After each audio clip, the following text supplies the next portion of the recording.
Chapter 1. Rain drummed against the windows of May's diner like desperate fingers seeking refuge, each drop reflecting the amber glow that spilled onto the empty street. It was nearly 11 on a Tuesday night, the kind of hour when souls stripped bare of pretense found themselves drawn to places where coffee stayed warm and judgment stayed absent. In the corner booth sat a man whose expensive suit couldn't hide the way his shoulders shook with silent sobs. James Walker looked like he belonged in boardrooms commanding empires, not hunched over a coffee cup in a diner where the vinyl seats bore the stories of 40 years' worth of late-night confessions. But grief, real grief, had a way of stripping away the armor of success, leaving only the raw humanity underneath. Keisha Robinson moved through the empty tables with the grace of someone who'd learned to carry exhaustion like an elegant coat. At 35, she possessed the kind of beauty that came from inner strength. Warm brown eyes that held depths of compassion, hands that spoke of honest work, and a smile that could heal wounds she'd never seen. Tonight, those healing instincts were pulling her toward the broken man in the corner, despite every professional boundary that should have kept her at a distance. She'd been watching him for 2 hours, the stranger whose pain called to something deep in her chest. Not because of his obvious wealth or the way his watch caught the diner's lights, but because of the way he held his grief, like someone who'd forgotten that tears were meant to be shared, not suffered in isolation. The coffee pot felt warm in her hands as she approached, her footsteps soft against worn linoleum. She'd learned through 16 years of single motherhood that broken people needed gentle approaches, the kind of careful kindness that didn't demand explanations or judge the mess that brought them to their knees. "More coffee, honey?" Her voice carried the warmth of someone who'd comforted countless wounded souls, from her 17-year-old son's heartbreaks to Ruby May's fears about medical bills that threatened to swallow everything she'd built. James looked up, and Keisha felt something electric shoot through her chest. His eyes were storm gray and devastated, filled with the kind of pain that came from choices that couldn't be undone. This close, she could see the fine lines that spoke of sleepless nights and the tremor in his hands that suggested this wasn't just business stress, this was soul-deep anguish. "I should go," he whispered, his voice rough with emotion. "I'm probably keeping you from." "You're not keeping me from anything important," Keisha said, sliding into the seat across from him before wisdom could override compassion. Ruby May had always warned about getting too involved with customers, especially late-night stragglers who might mistake kindness for something else. But something in this man's broken posture bypassed every defense she'd carefully constructed. The fluorescent light above them flickered, casting shifting shadows across their faces as rain continued its relentless percussion against the windows. Keisha could smell his cologne, something expensive that mixed strangely with the diner's familiar sense of coffee and comfort food, creating an atmosphere of intimacy that felt both dangerous and inevitable. "Sometimes we all need a safe place to fall apart," she said simply, folding her hands on the table between them. James stared at her as if she'd spoken in a language he'd forgotten he understood. Here was a woman who offered comfort without conditions, who looked at his tears and saw not weakness but humanity. When was the last time someone had extended such grace without calculating what they might gain in return? "I just destroyed someone's life tonight," he said, the words emerging like a confession that had been burning in his chest. "A family business. 3 generations of," his hands clenched into fists. "And the worst part is, it's not even the first time. It's what I do. I buy struggling companies, tear them apart, sell the pieces. I tell myself I'm being efficient, that I'm preserving jobs, but tonight..." He met her eyes, and something cracked open in his expression, the first thaw in permafrost that had protected his heart for years. "Tonight I had to look a 70-year-old man in the eyes and tell him his grandfather's restaurant wasn't worth saving. And he thanked me. He actually thanked me for ending his suffering." James laughed, but it was the sound of glass breaking. "I'd become exactly the kind of person I swore I'd never be." Without thinking, Keisha reached across the table, her fingers brushing against his clenched fist. The contact sent warmth spiraling through both of them, not just physical heat, but the deeper recognition that passed between wounded souls who understood the weight of carrying more than they should. "What's your name?" she asked softly. The simple question seemed to shake him. How long had it been since someone asked who he was rather than what he could do for them? "James," he said finally. "Just James." "Well, just James," she said, earning the ghost of a smile that transformed his entire face. "I'm Keisha. And I think you might be being too hard on yourself." If you haven't already, hit that subscribe button and join our Dear Love Diaries family. Your special place in this community of heartfelt stories is waiting for you. These passionate journeys of souls connecting against all odds have brought together thousands of beautiful hearts just like yours. Make sure you hit the bell too, so you'll know immediately when a new story unfolds in our diary of love. You don't know me, James said, but his voice had lost its sharp edge of self-recrimination. No, Keisha agreed, but I know guilt. I know what it looks like when someone's drowning in decisions they can't undo. And I know the difference between someone who hurts people because they enjoy the power and someone who hurts people because they've forgotten there's another way. How can you tell? Because the ones who enjoy it don't sit in diners at midnight, crying over the damage they've done. The words hung between them like a lifeline thrown to someone who'd been treading water so long he'd forgotten what solid ground felt like. James looked down at where her fingers still rested against his hand, marveling at how such a simple touch could reach places that money and success had never been able to heal.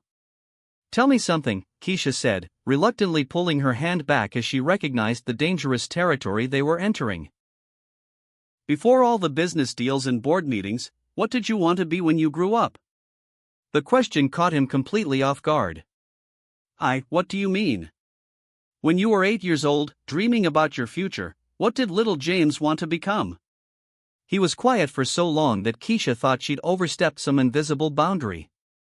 Then, so softly she had to lean forward to hear, an artist. An artist.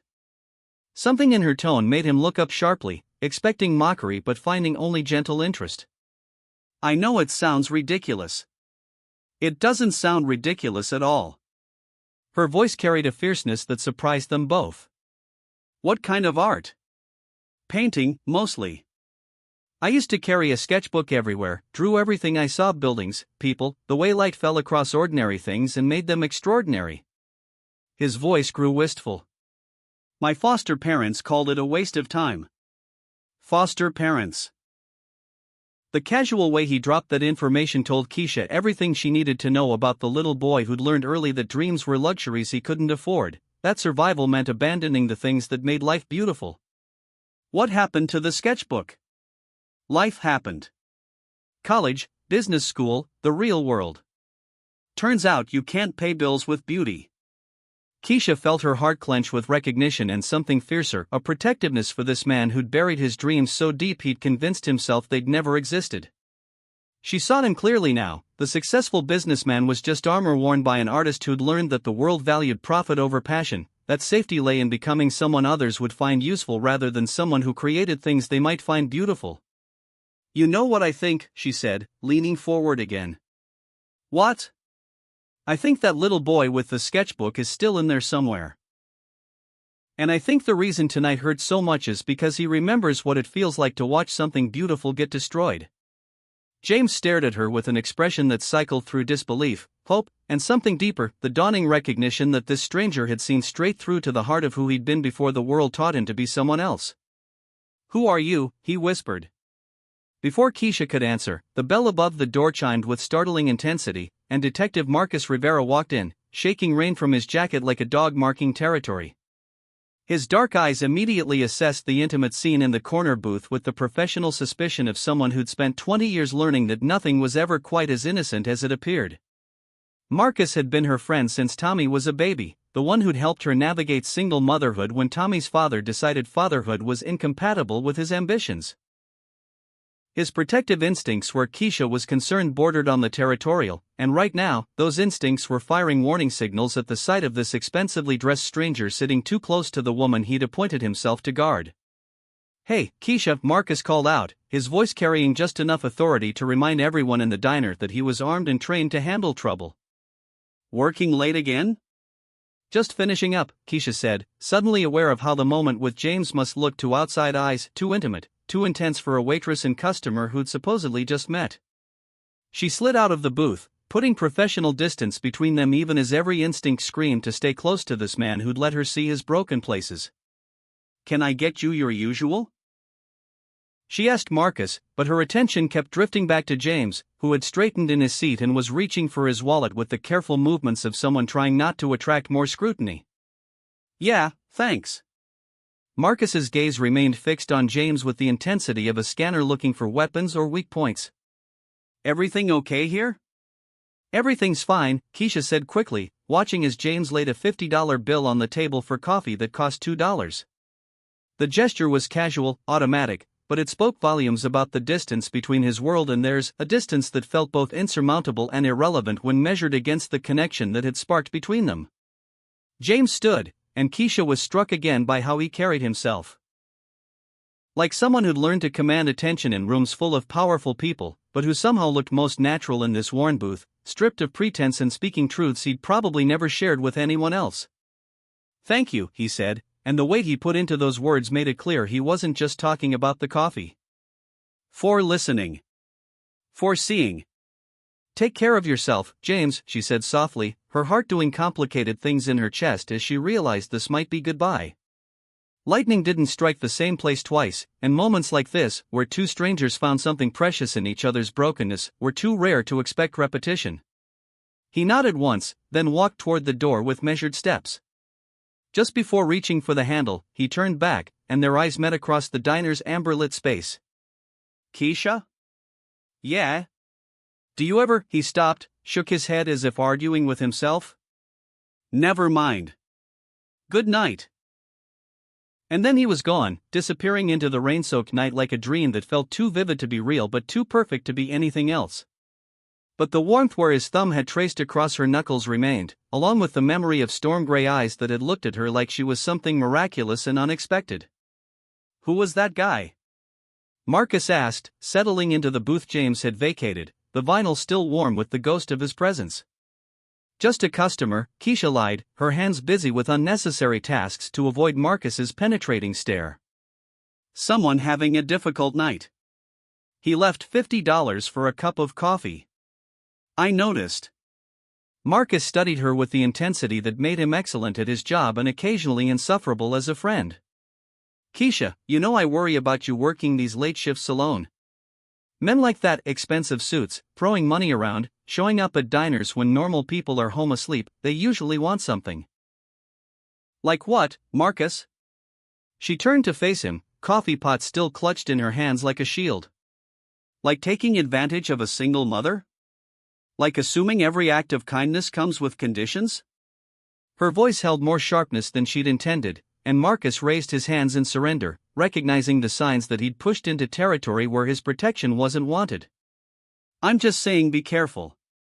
You have a good heart, but that doesn't mean everyone deserves access to it." Keisha looked toward the rain-streaked windows where James's reflection had been just moments before. Maybe the people who need it most are exactly the ones who deserve it.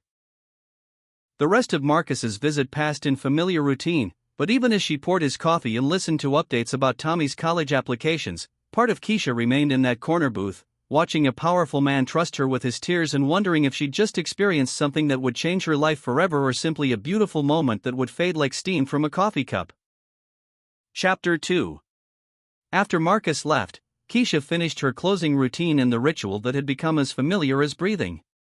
Stack chairs on tables, sweep floors that had heard 1,000 stories, count the register that never held quite enough, check that all burners were cold and all lights were dimmed except the one that would guide tomorrow's early customers to warmth and sustenance. But tonight, the routine felt different. Every surface she cleaned seemed to hold the memory of James's presence, every step she took echoed with the weight of a conversation that had shifted something fundamental in her understanding of what was possible between strangers. She found herself pausing at the corner booth, running her fingers along the edge of the table where his hands had been clenched in anguish, wondering if she'd imagined the electricity that had passed between them when their skin touched. The $50 bill felt heavy in her apron pocket. More than she typically made in tips during an entire shift, but somehow accepting it felt like putting a price on something that had been freely given from heart to heart. Still, Tommy needed new soccer cleats, and the electric bill was due tomorrow, and Ruby May's mounting medical expenses created a constant background hum of financial anxiety that colored every decision she made. As she drove home through empty streets slick with rain, Keisha found herself thinking about James's confession that he'd once wanted to be an artist, that he'd carried a sketchbook until the world convinced him that dreams were incompatible with survival. She understood that sacrifice intimately, the way practical necessities could slowly erode the things that made you who you were until you forgot you'd ever been anyone other than someone's mother, someone's employee, someone's solution to a problem. Her apartment above Kim's convenience store was modest but clean, 2 bedrooms connected by a kitchen barely large enough for one person and a living room that doubled as her art studio when Tommy wasn't sprawled across it with homework. It wasn't much, but it was theirs, the first place that had ever truly belonged to them after years of rented rooms and temporary arrangements. Tommy was asleep on the couch, his 6-foot frame folded around textbooks and college application forms like a promise of futures they were still figuring out how to afford. At 17, he'd inherited her warm brown eyes and his father's height, but his steady determination was entirely his own, forged in the crucible of watching his mother work 2 jobs while maintaining the kind of optimism that took genuine strength to sustain. She covered him with a blanket and gathered the scattered papers. Scholarship applications, financial aid forms, acceptance letters from schools whose tuition costs made her chest tight with anxiety. Each form represented a dream hanging in the balance of tip jars and hourly wages, futures that depended on the generosity of strangers and the whims of financial aid offices. MIT's packet lay open to a page featuring their sustainable engineering program, and Keisha felt the familiar mix of pride and panic that came with having a brilliant child whose potential exceeded their resources. Tommy had talked about designing buildings that worked with nature instead of against it, creating structures that healed rather than harmed. His dreams were beautiful and specific and expensive in ways that kept her awake at night calculating impossible mathematics. In her bedroom, Keisha caught sight of herself in the mirror and was surprised by what she saw. At 35, she was still young, though some days felt ancient under the weight of responsibility. The reflection showed high cheekbones inherited from her Cherokee grandmother, eyes that shifted from brown to gold depending on the light, and skin that had held up well despite too little sleep and too much worry. But tonight, something was different. There was a softness around her mouth that spoke of secrets worth keeping, a brightness in her eyes that had been absent for months. For the first time in longer than she could remember, she looked like a woman who'd been reminded that she was more than just Tommy's mother or Ruby May's employee. She was Keisha Robinson, who'd once painted murals that brought color to gray spaces and who still believed that beauty could heal wounds that medicine couldn't touch. As she prepared for bed, Keisha found herself replaying every moment of her conversation with James. The way his voice had broken when he'd talked about destroying family businesses. The vulnerability in his eyes when he'd admitted to once being an artist. The careful way he'd said her name, like it was something precious he was afraid of damaging. There had been something electric in the space between them, a recognition that went deeper than attraction or loneliness seeking company. It was the connection between 2 people who'd learned to survive by building walls, suddenly finding themselves across from someone who might be worth lowering the drawbridge for. But men like James existed in a different world, one where $50 tips were casual gestures and expensive suits were daily uniforms. Their paths had crossed for one night, in a moment when his defenses were down and her compassion was up, but that didn't mean anything lasting could grow from such different soil.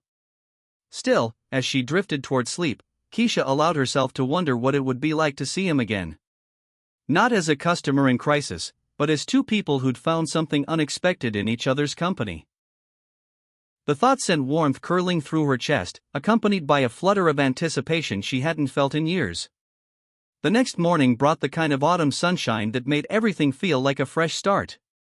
Keisha stood in her small kitchen, making coffee, and trying not to think about storm gray eyes or the way James had looked when she told him about the artist still hiding inside the businessman. Tommy was already dressed for school, moving through their morning routine with the easy efficiency of someone who'd learned early to be self-sufficient. "Mom, you seem different today," Tommy said, glancing up from his cereal with the observational skills that sometimes made her wonder if he'd inherited more than just her eyes. "Happier, maybe?" "Just a good night's sleep," she said, but even as the words left her mouth, she knew they weren't entirely true. The good feeling had nothing to do with sleep and everything to do with a conversation that had reminded her she was capable of connection beyond the comfortable boundaries of family and friendship. Jennifer Martinez asked if I wanted to study together for the calculus test. Tommy said with studied casualness that didn't fool her for a second. "I was thinking maybe we could meet at the library after school." Jennifer Martinez with the beautiful smile and the scholarship to Columbia already locked up? Keisha asked, earning a blush that confirmed her suspicions about her son's motivation for extra study sessions. She's really smart, Mom. And nice. And she doesn't care that we don't have a lot of money. The comment hit deeper than Tommy probably intended. At 17, he was already aware of the ways wealth shaped social dynamics, already defending his worth against metrics he shouldn't have to consider. It was a lesson she'd hoped to spare him, but the world had other plans. Money doesn't define who you are, baby, she said, the same words she'd been repeating since he was old enough to notice that other families had things they couldn't afford. Character does. Kindness does. The way you treat people who can't do anything for you, that's what matters. I know, Mom. But sometimes it would be nice if character could pay for college. The observation was delivered without bitterness, but it carried the weight of someone who'd grown up watching his mother work double shifts while maintaining the kind of grace that took genuine strength to sustain. Tommy had learned early that dreams required more than passion, they required resources that good intentions couldn't manufacture. After dropping Tommy at school, Keisha made her way to the Meridian Tower for her day job cleaning offices for executives who made more in bonuses than she'd see in several lifetimes. The building was all glass and steel, reaching toward the sky with the confidence of money that had forgotten its own origins. She'd been working here for 6 months, moving through after-hours silence like a ghost who knew these spaces intimately but remained invisible to the people who shaped them during daylight hours. The work was honest but anonymous. She emptied trash bins that held the detritus of million-dollar decisions, polished conference tables where futures were bought and sold, vacuumed carpets that had absorbed the footsteps of people who moved through the world with the certainty that their desires would be accommodated. It wasn't until she reached the 23rd floor that her routine shattered completely. What would you do if you discovered that the person who touched your heart was also someone with the power to change your life forever? Have you ever felt that moment when kindness and attraction collided with circumstances beyond your control? Share your thoughts in the comments below. I love hearing about those moments when the universe tests our faith in human connection. Chapter 3. The nameplate outside the corner office read James Walker, CEO, Walker Acquisitions, and Keisha felt the world tilt beneath her feet. Through the glass walls, she could see him standing with his back to the hallway, talking on the phone while staring out at the city skyline he helped reshape with every deal he orchestrated. The navy suit he wore probably cost more than her monthly rent, and his voice carried the authority of someone accustomed to making decisions that rippled through thousands of lives. But it was definitely him, the same broad shoulders that had shaken with sobs the night before, the same storm gray hair that had caught the diner's amber light, the same hands that had trembled as he'd confessed to destroying family businesses. No, Joseph, the profit margins aren't everything, he was saying, his tone sharp with frustration. May's Diner has been a neighborhood anchor for 4 decades. We need to consider the broader community impact before we. Joseph Whitmore, his business partner. And they were discussing May's Diner, the place where she'd found him broken and beautiful, where she'd offered comfort to a stranger who'd turned out to be the very person who could take away everything that mattered to her. Keisha's cleaning supply slipped from nerveless fingers, clattering against the marble floor with a sound that echoed through the empty hallway like gunshots. James turned at the noise, and their eyes met through the glass that separated his world from hers. The phone slipped from his hand, joining her supplies in a symphony of things falling apart. For a moment, they simply stared at each other, the billionaire and the cleaning woman, the man who'd cried over his business deals and the woman who'd comforted him without knowing she was consoling her own destroyer. Then reality crashed over Keisha like ice water, and she ran. Her footsteps echoed through empty corridors as she fled toward the elevators, her heart hammering against her ribs with the rhythm of betrayal and disbelief. Behind her, she heard his office door open, heard him calling her name with desperation that sounded genuine but felt like another lie in a conversation built on deception. The elevator took forever to arrive, and when it finally did, James was there, catching the doors with hands that shook as badly as hers. He stepped into the small space, and suddenly there was nowhere to run, nowhere to hide from the conversation that would either explain everything or destroy the fragile hope she'd allowed herself to nurture. Keisha, please, he said, his voice raw with an emotion she couldn't identify. Let me explain. Explain what? Her voice was barely above a whisper, but it carried years of disappointment, of learning that kindness usually came with hidden agendas she couldn't afford to accept. That you've been lying to me? That while you were sketching my picture and talking about redemption, you were planning to destroy the only place that feels like home? It's not like that. Isn't it? She backed against the elevator wall, putting as much distance between them as the confined space allowed. God, I'm so stupid. Marcus was right, wealthy men don't sit in diners crying over business deals unless they're planning something. I wasn't planning anything when I met you, James said urgently, and something in his tone made her look up despite her determination to avoid his eyes. The acquisition was already in motion, had been for weeks. But after that first night, after talking to you, everything changed. Changed how? The question emerged sharper than she'd intended, edged with the pain of someone who dared to hope and was learning the price of that hope. I've been fighting my own board of directors to restructure the entire deal. Instead of dismantling the diner and selling the property, I want to preserve it, to help Ruby May with her medical expenses while keeping the business intact. The elevator reached the ground floor, and Keisha pushed past him into the marble-floored lobby that suddenly felt like a courtroom where she was both judge and defendant in a case she didn't understand. With what money? She asked, whirling around to face him. Your money? If that's what it takes, yes. And what would you want in return?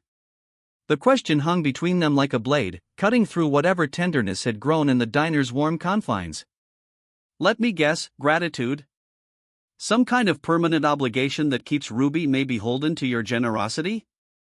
I don't want anything in return, James said, but even as the words left his mouth, they both knew they weren't entirely true.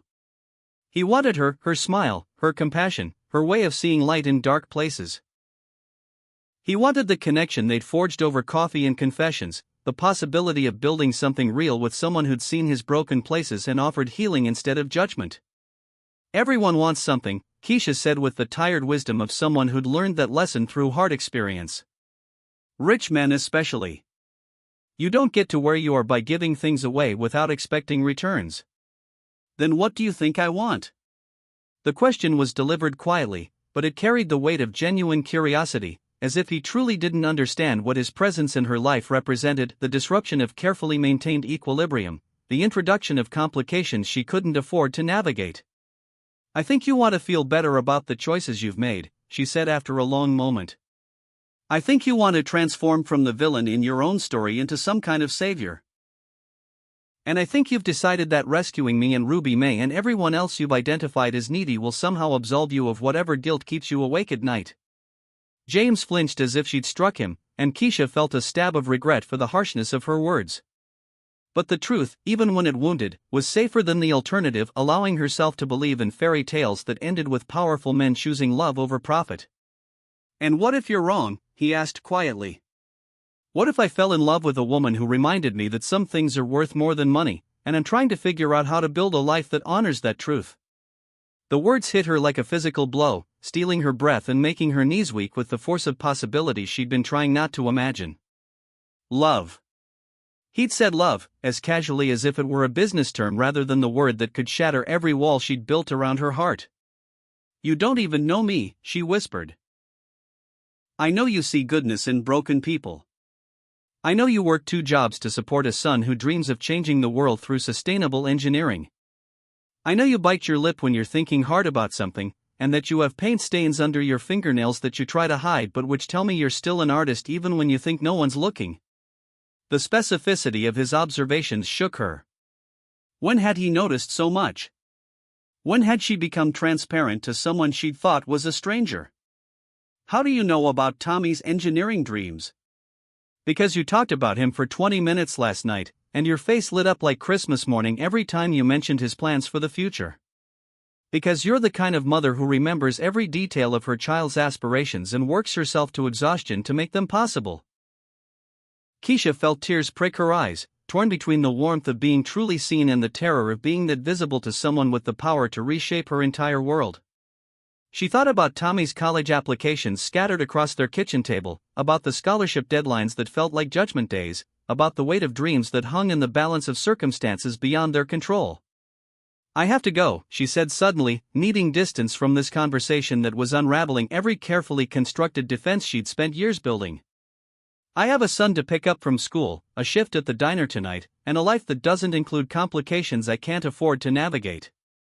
She turned toward the exit, but James's voice stopped her at the revolving door. Keisha. Against her better judgment, she looked back. "I'm not trying to complicate your life. I'm trying to find a way to be part of it that doesn't require you to compromise who you are or what you've built." The sincerity in his voice was almost her undoing. For a moment, she allowed herself to imagine what it would be like to trust him completely, to believe that love could bridge the distance between their worlds without requiring her to lose herself in the process.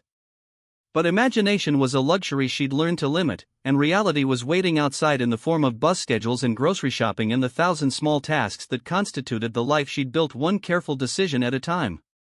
"Some distances are too wide to bridge," she said softly, then pushed through the revolving door into afternoon sunshine that felt too bright after the artificial lighting of James Walker's world. The bus ride home felt interminable, crowded with people carrying their own weights of responsibility and disappointment.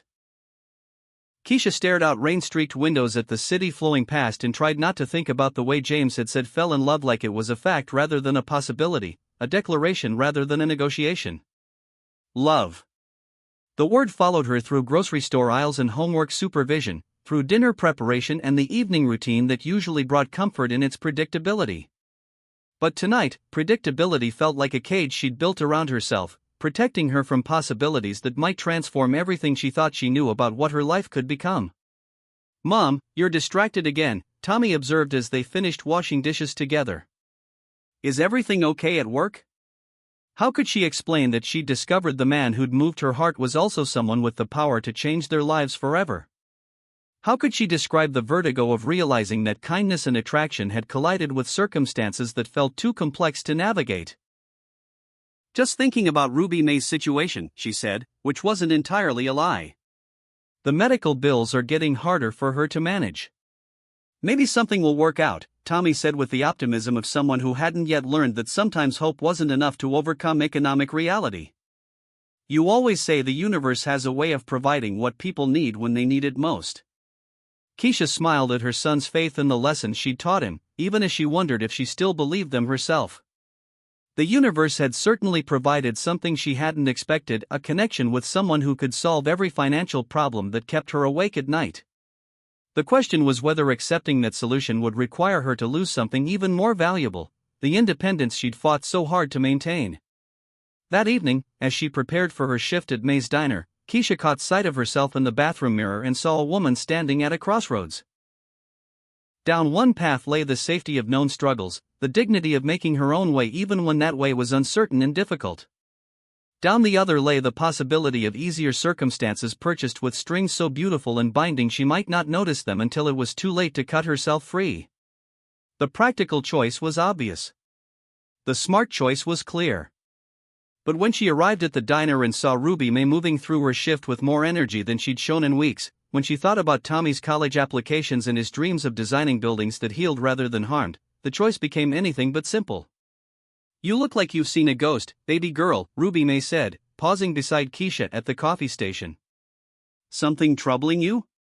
Keisha glanced toward the corner booth, empty tonight, but somehow still carrying the memory of conversations that had changed everything.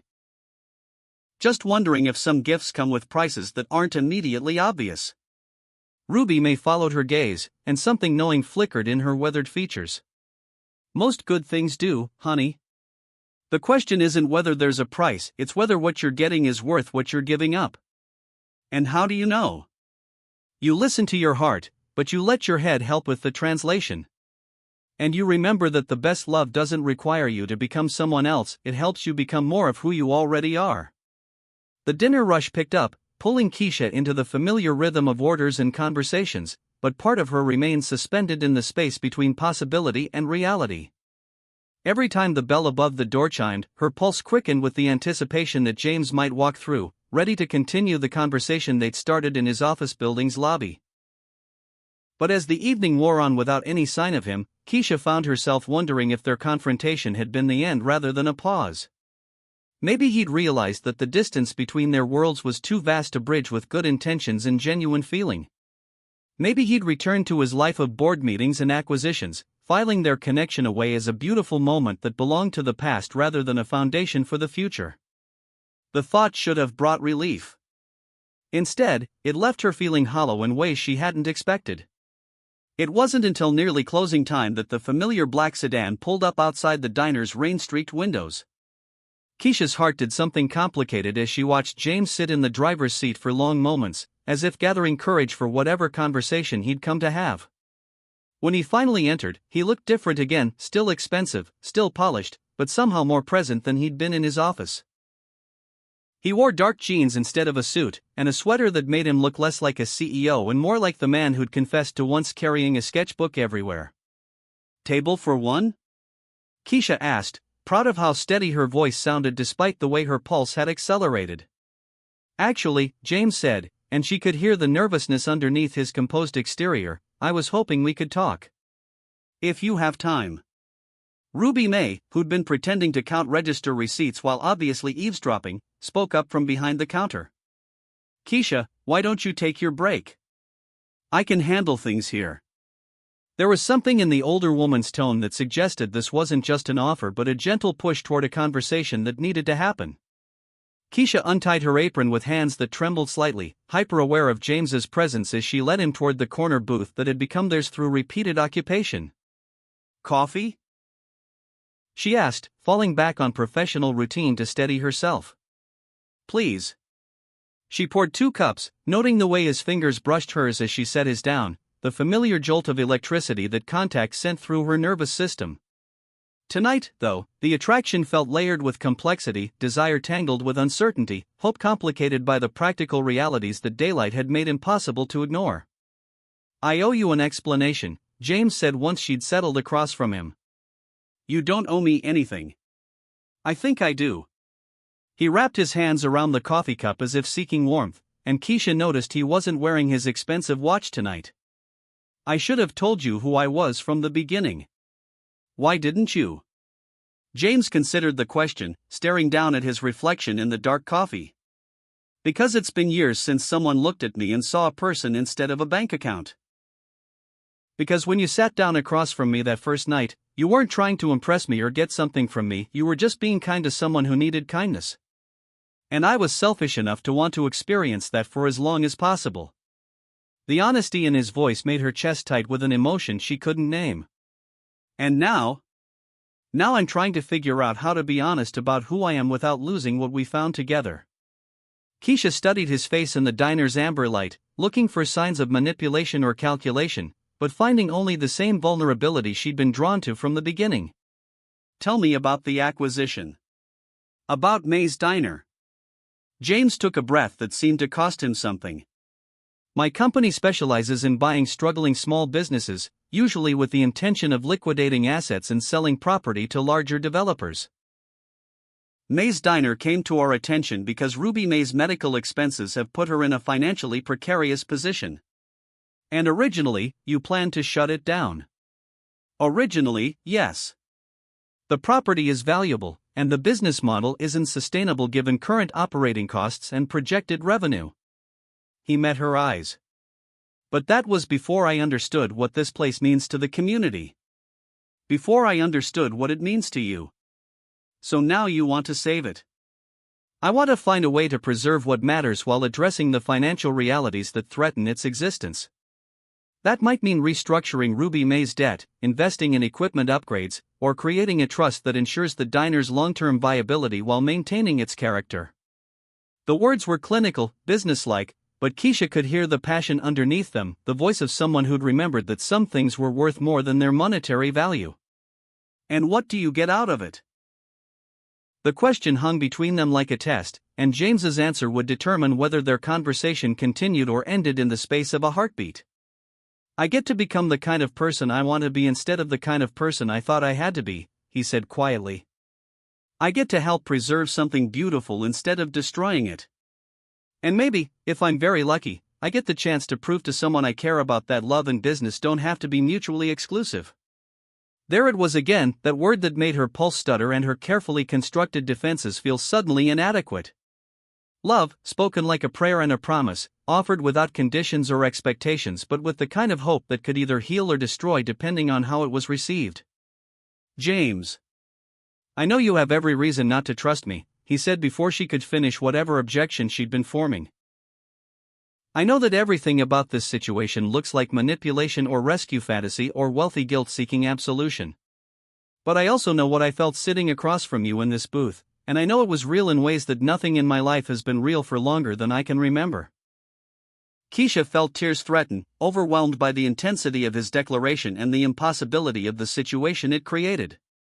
How could she trust feelings that had developed under false pretenses? How could she build something lasting with someone whose very presence in her life represented a fundamental imbalance of power? I need time, she said finally, the words feeling inadequate to express the complexity of emotions churning in her chest. This is all, it's a lot to process. Of course. James reached into his jacket and pulled out a business card, writing something on the back before sliding it across the table. My personal number. Not for business, just in case you want to talk, or if you need anything, or if you decide you're willing to let me try to prove that some risks are worth taking. Keisha picked up the card, noting the way her name looked in his careful handwriting beneath the printed contact information. Such a simple thing, but it felt like a bridge between his world and hers, an invitation to step into territory that could transform everything about her carefully ordered life. There's something else, James said as she tucked the card into her apron pocket. Tomorrow night, there's an art gallery opening downtown. Local artists, community focus, the kind of event where someone who still has paint under her fingernails might feel at home. James.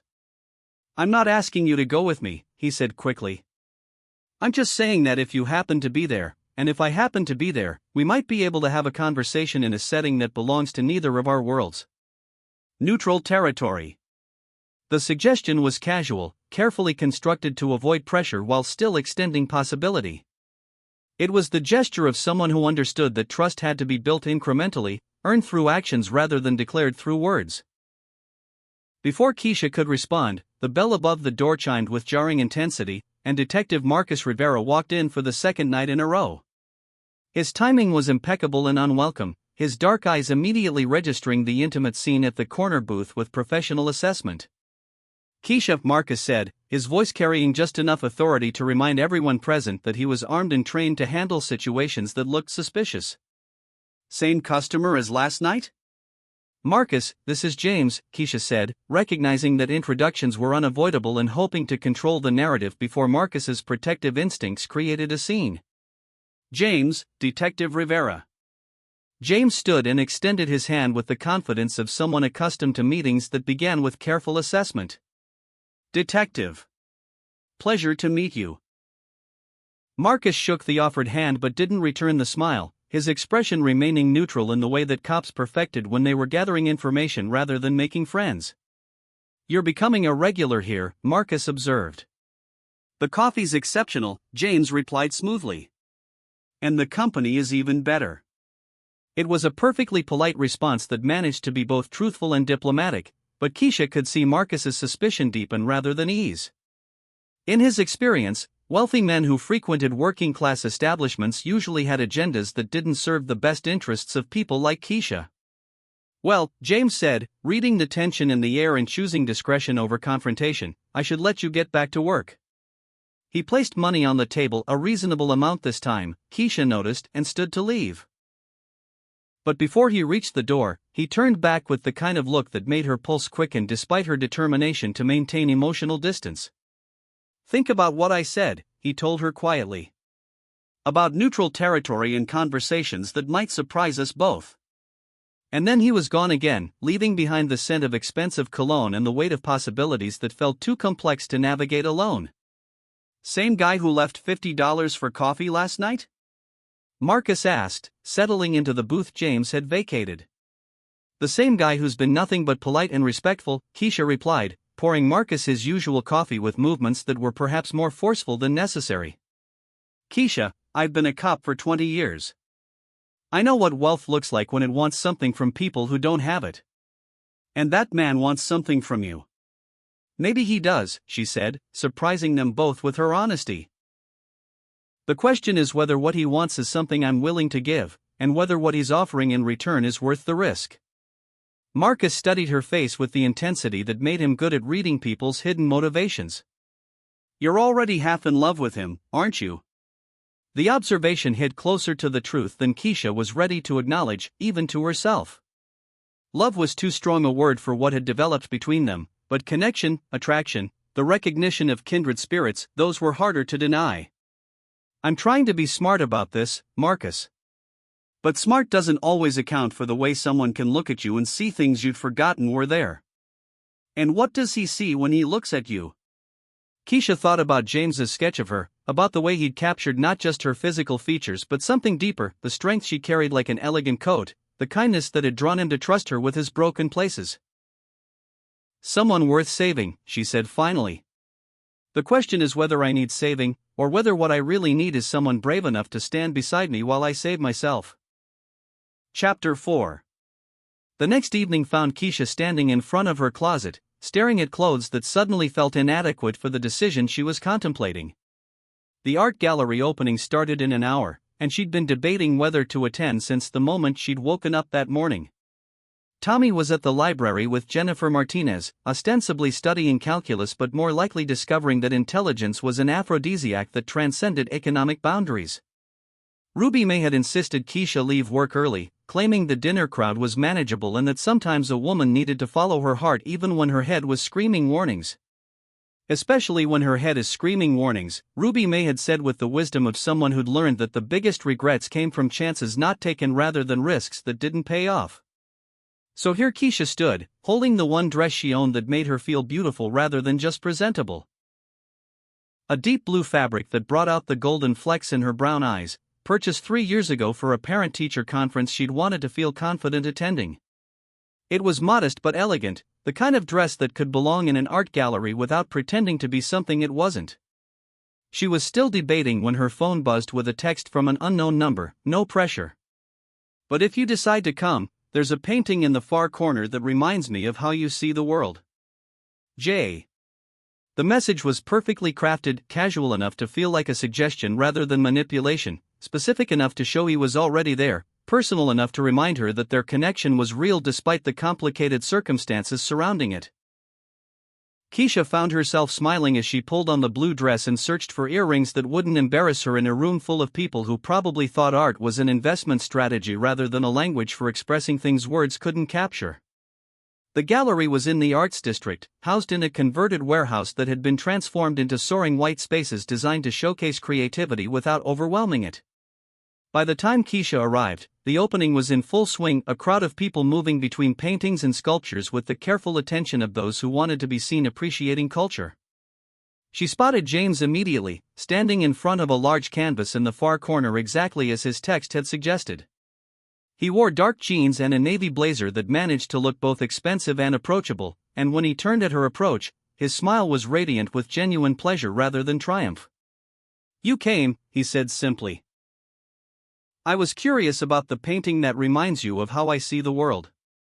James stepped aside to reveal the artwork, a landscape that depicted an ordinary city street transformed by the artist's vision into something magical. The painting showed the same urban elements Keisha passed: everyday brick buildings, corner stores, fire escapes climbing toward cloudy skies, but rendered with such love and attention that they became beautiful rather than merely functional. Finding light in familiar places, James read from the small placard beside the frame. The artist says she wanted to show how extraordinary things become visible when we look with intention rather than habit. Keisha stared at the painting, feeling something shift in her chest as she recognized the truth of what James had seen. This was exactly how she tried to move through the world. Looking for beauty in worn vinyl booth seats, finding dignity in honest work, seeing potential in broken people who'd forgotten they were worth healing. "It's beautiful," she said softly. "So is the way you showed me that May's Diner isn't just a failing business, it's a community anchor where lonely people find connection and strangers become family." The observation was delivered without fanfare, but it carried the weight of someone who'd learned to see through her eyes rather than his own. When had that happened?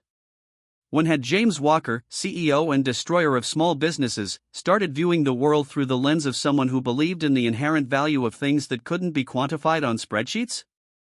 "Tell me about the artist," Keisha said, needing to step back from the intensity of recognition that passed between them every time their eyes met. Local woman, early 40s, worked as a house cleaner for 20 years while painting in her spare time. This is her first gallery showing. James paused, and something in his expression suggested the choice of venue hadn't been entirely coincidental.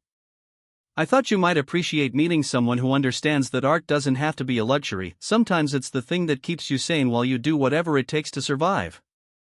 Before Keisha could respond, a woman approached with the confident smile of someone accustomed to working a room. She was tall and elegant, with silver hair swept into a sophisticated chignon and the kind of understated jewelry that whispered rather than shouted about its cost. "James," the woman said, touching his arm with familiar ease. "I was hoping you'd make it tonight."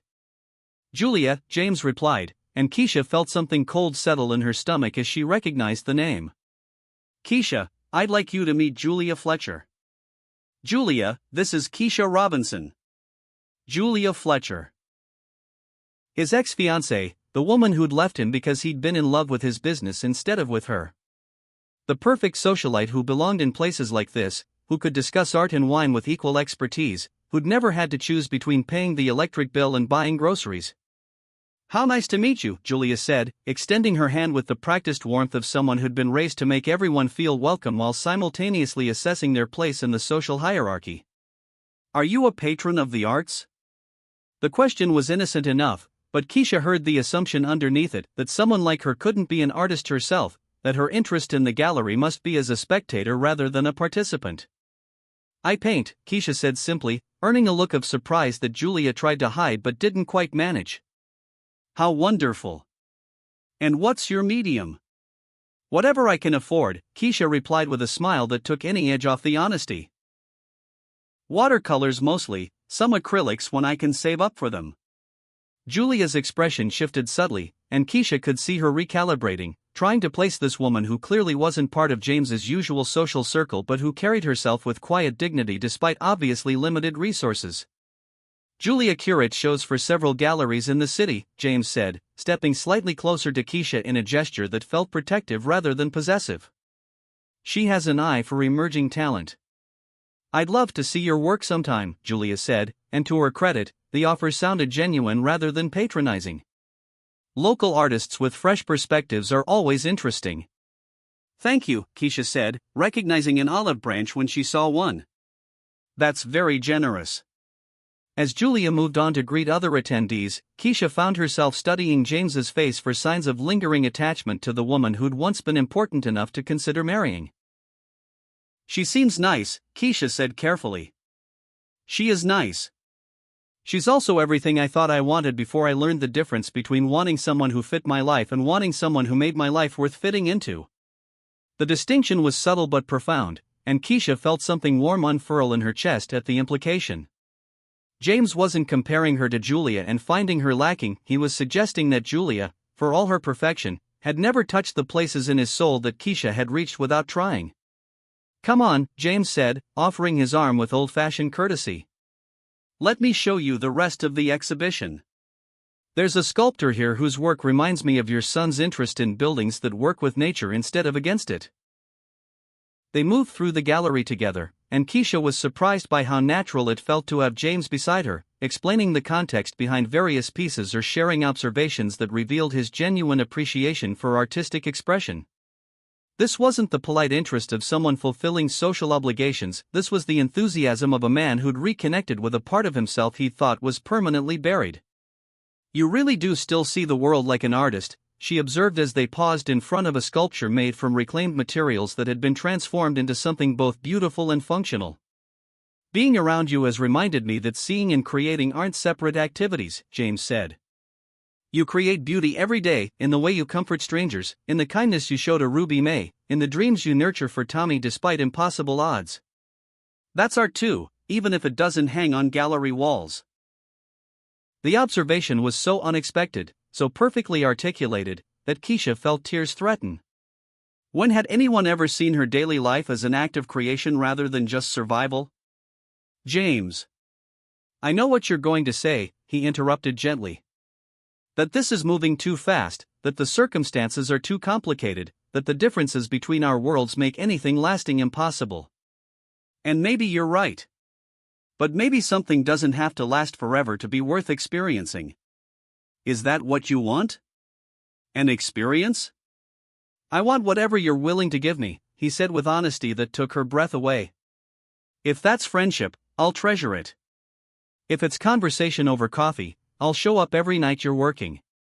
If it's the chance to prove that love doesn't have to mean losing yourself in someone else's vision of who you should be, then I'll spend however long it takes demonstrating that truth.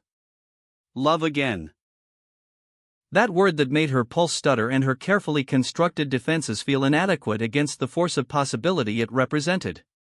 What if I'm not brave enough? She asked quietly. Then I'll wait until you are. Or until you decide you don't want to be, and I'll respect that decision too. The simplicity of his declaration undid something in her chest that had been locked tight since Tommy's father had chosen his ambitions over their family. Here was a man offering patience instead of pressure, respect instead of manipulation, presence instead of promises he might not be able to keep. There's something I need to tell you, Keisha said, gathering courage from sources she hadn't known she possessed. What? I'm terrified that if I let myself care about you the way I'm starting to care about you, I'll lose myself in trying to become someone worthy of your world. James stopped walking and turned to face her fully, his hands coming up to frame her face with a tenderness that made her knees weak. Keisha, I don't want you to become worthy of my world. I want to become worthy of yours. Chapter 5. The words hung between them like a bridge across impossible distance, and for a moment, Keisha allowed herself to believe that love could be simple, that hearts could choose their own logic regardless of practical considerations or social expectations. But reality, as it often did, arrived in the form of complications neither of them had anticipated. James Walker, as I live and breathe. The voice belonged to a man in his 50s whose expensive suit and calculating smile immediately put Keisha on edge. He approached with the confidence of someone accustomed to interrupting private conversations when business called, extending his hand toward James with practiced cordiality that didn't reach his eyes. Joseph, James said, and Keisha could hear resignation in his voice as he turned to face the man she now realized was Joseph Whitmore, his business partner. I didn't expect to see you here. Art openings are excellent networking opportunities, Joseph replied, his gaze sliding over Keisha with the kind of assessment that made her feel like a specimen being catalogued. And you've been remarkably difficult to reach lately. We need to discuss the Collins acquisition. The board is getting impatient with these delays. The Collins acquisition. May's Diner. Ruby May's life's work reduced to business terminology that stripped away everything human about the transaction. This isn't the time or place, James said firmly, but Joseph was already dismissing the objection with the wave of someone who considered timing a luxury rather than a necessity. The time is whenever we can catch you long enough to focus on business instead of whatever distractions have been occupying your attention. Joseph's eyes flicked toward Keisha again, and this time there was no mistaking the dismissal in his expression. Perhaps your friend would excuse us for a few minutes? Actually, Keisha said, finding her voice despite the way the conversation was making her stomach churn, I should be going anyway. Tommy will be home soon, and I have an early shift tomorrow. She started to step away, but James caught her hand gently. Stay, he said quietly. Please. James, the board meeting is tomorrow morning, Joseph continued, oblivious to or unconcerned with the tension his presence had created. We need your signature on the acquisition documents, and we need your assurance that personal considerations won't continue to interfere with profitable business decisions. Personal considerations. Keisha felt heat rise in her cheeks as she realized that her relationship with James was being discussed as if she were an obstacle to be managed rather than a person whose life would be affected by their corporate maneuvering. The Collins situation is more complex than our initial assessment suggested, James said, his voice taking on the authoritative tone Keisha had heard through his office window. The diner serves as a community anchor, and Ruby May Collins has been a neighborhood institution for decades. We need to consider restructuring the deal to preserve those elements while addressing the financial concerns. Community anchors don't generate shareholder returns, Joseph replied with the patience of someone explaining obvious facts to a child. And institutional value isn't recognized by market forces. We're in business to make money, not to preserve nostalgia. We're in business to create value, James corrected.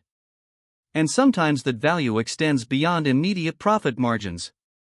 Joseph's expression hardened slightly, and Keisha could see the calculation in his eyes as he recognized that this conversation represented more than a difference of opinion about a single acquisition. It was a fundamental challenge to the business philosophy that had made their partnership profitable. "I think we should continue this discussion privately," Joseph said, glancing meaningfully at Keisha. "Anything you have to say about May's Diner can be said in front of Keisha," James replied. "She works there. She has a right to know how your decisions will affect her livelihood." The protection implicit in James's words should have felt reassuring, but instead it made Keisha acutely aware of how dependent her security had become on the outcome of conversations between powerful men who saw her world as either an asset to be preserved or an obstacle to be removed. "I see," Joseph said, and now his assessment of Keisha carried a different quality, not dismissal, but recognition of her as a factor in James's decision-making process. "How interesting."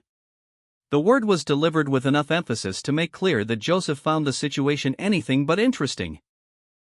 He found it problematic, a complication that needed to be resolved before it interfered further with business objectives. "Keisha," James said, turning toward her with an expression that asked for understanding she wasn't sure she could provide. "I need to handle this. But we'll talk soon, okay?" She nodded, recognizing dismissal even when it was delivered with kindness, and made her way toward the gallery's exit through a crowd that suddenly felt suffocating.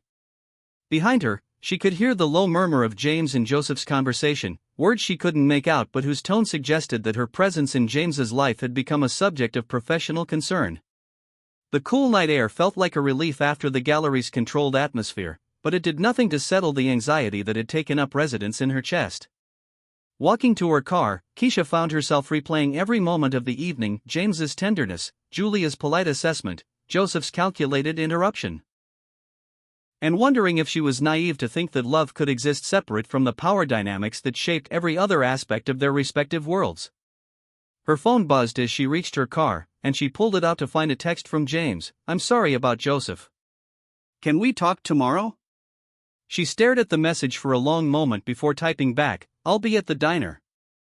You know where to find me." It wasn't exactly acceptance, but it wasn't rejection either. It was the response of someone who'd learned that the only way to navigate complicated situations was one conversation at a time, one decision at a time, one day at a time.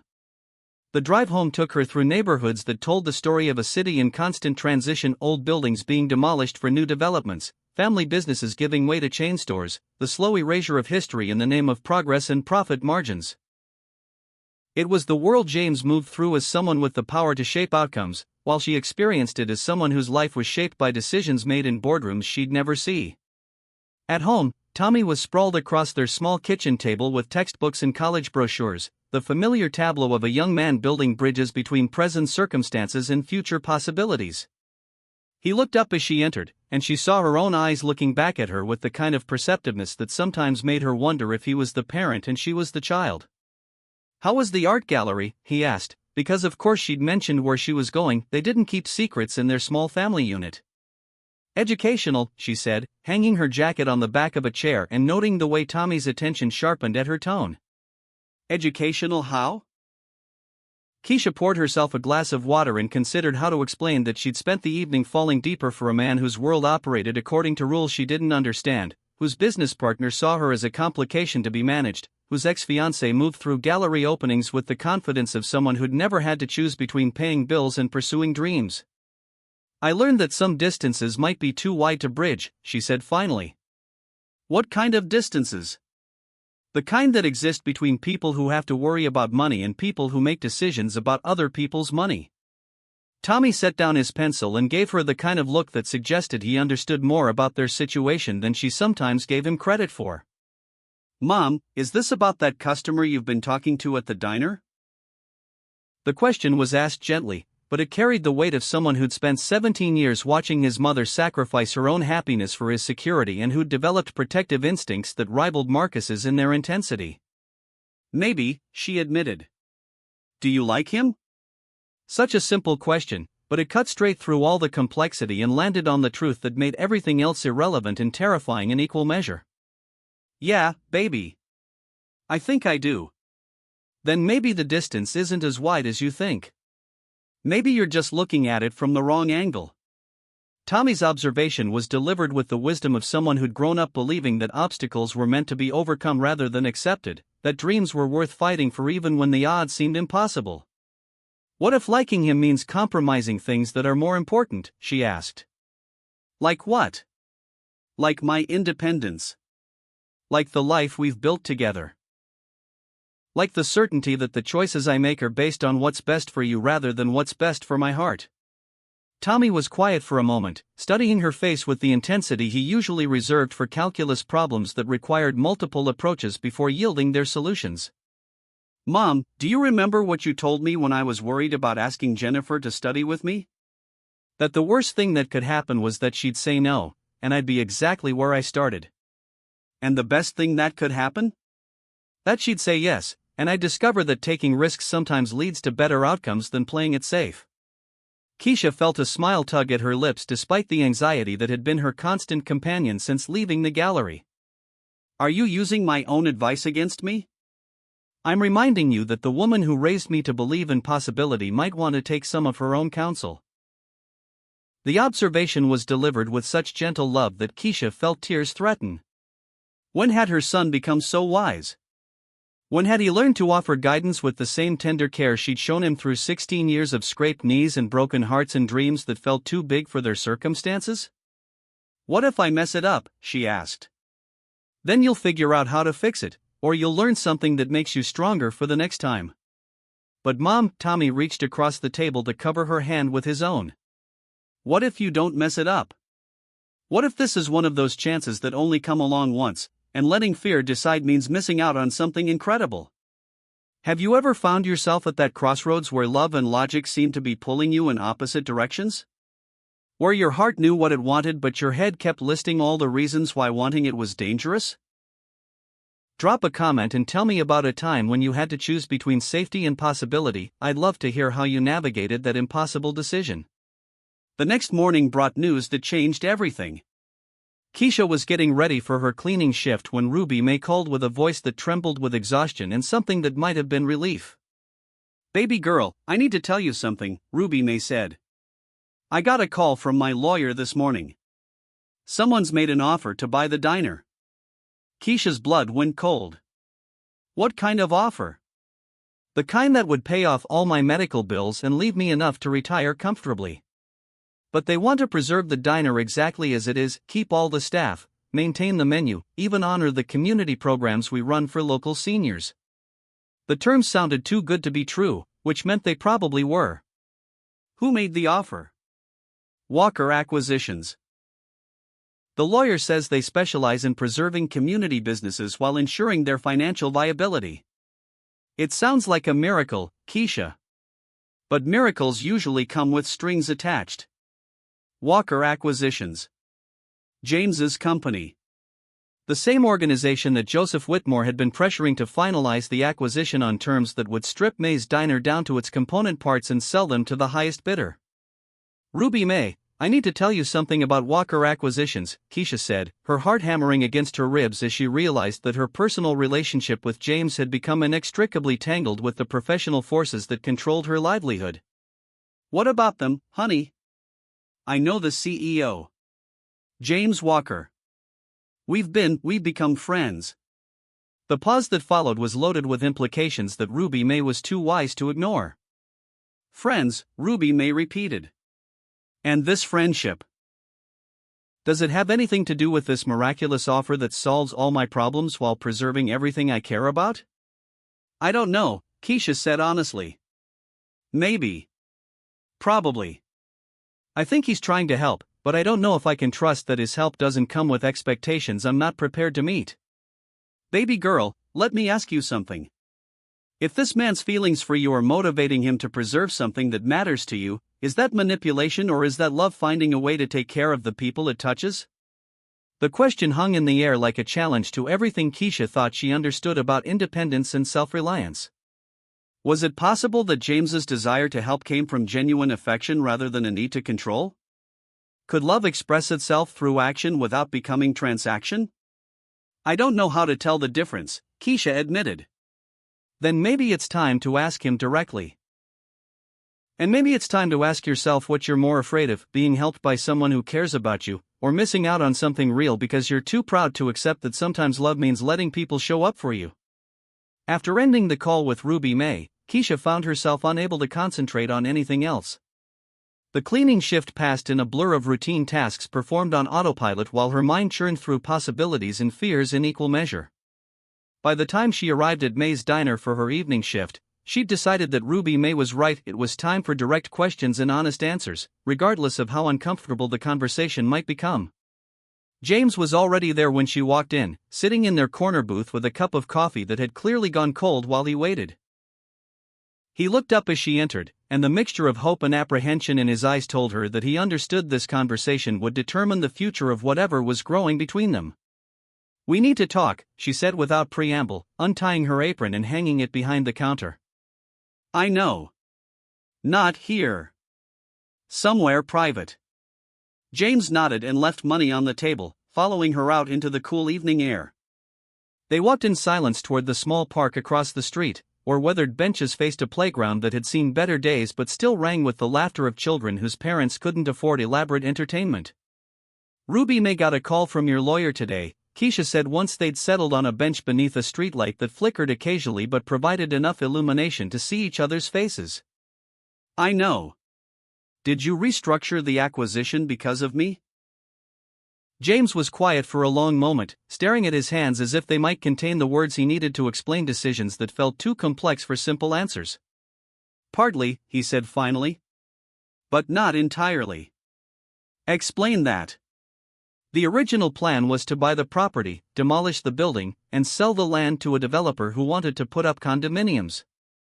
Standard procedure for a business that's struggling financially but sitting on valuable real estate." Keisha felt her stomach clench at the casual way he described the destruction of everything Ruby May had built. "But after I met you, after I saw what the diner meant to the community, I realized we had an opportunity to do something different. To prove that business success doesn't have to come at the expense of human connection." "And Joseph? Your business partner? He supports this new direction?" James's expression darkened slightly.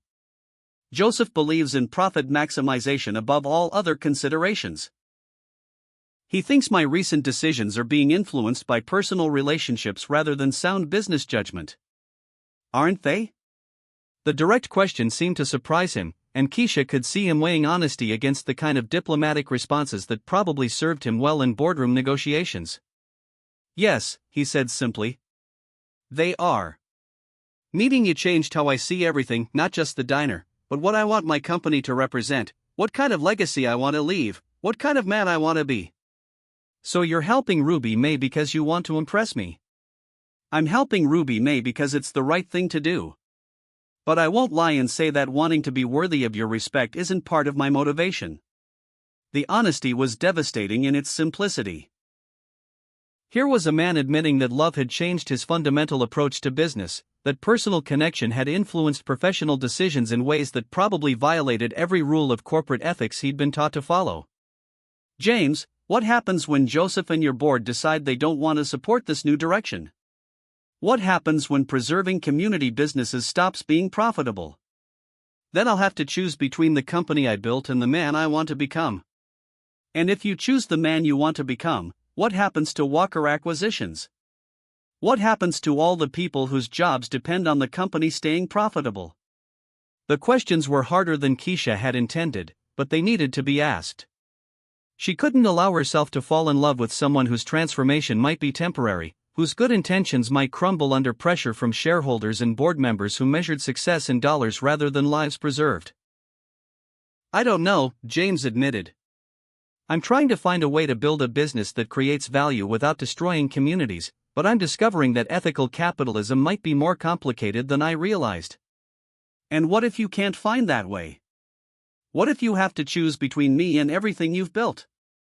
James turned to face her fully, his hands coming up to frame her face with the kind of tenderness that made her knees weak despite her determination to stay focused on practical considerations.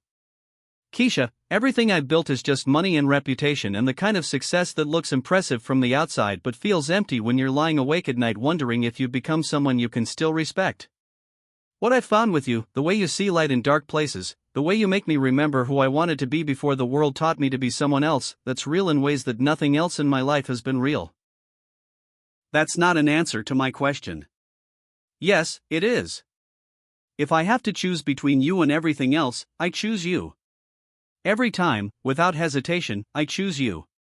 The declaration hit her like a physical blow, stealing her breath and making her heart race with the force of possibilities she'd been afraid to imagine. But along with the joy came terror, the overwhelming responsibility of being someone's salvation, the pressure of knowing that another person's happiness had become dependent.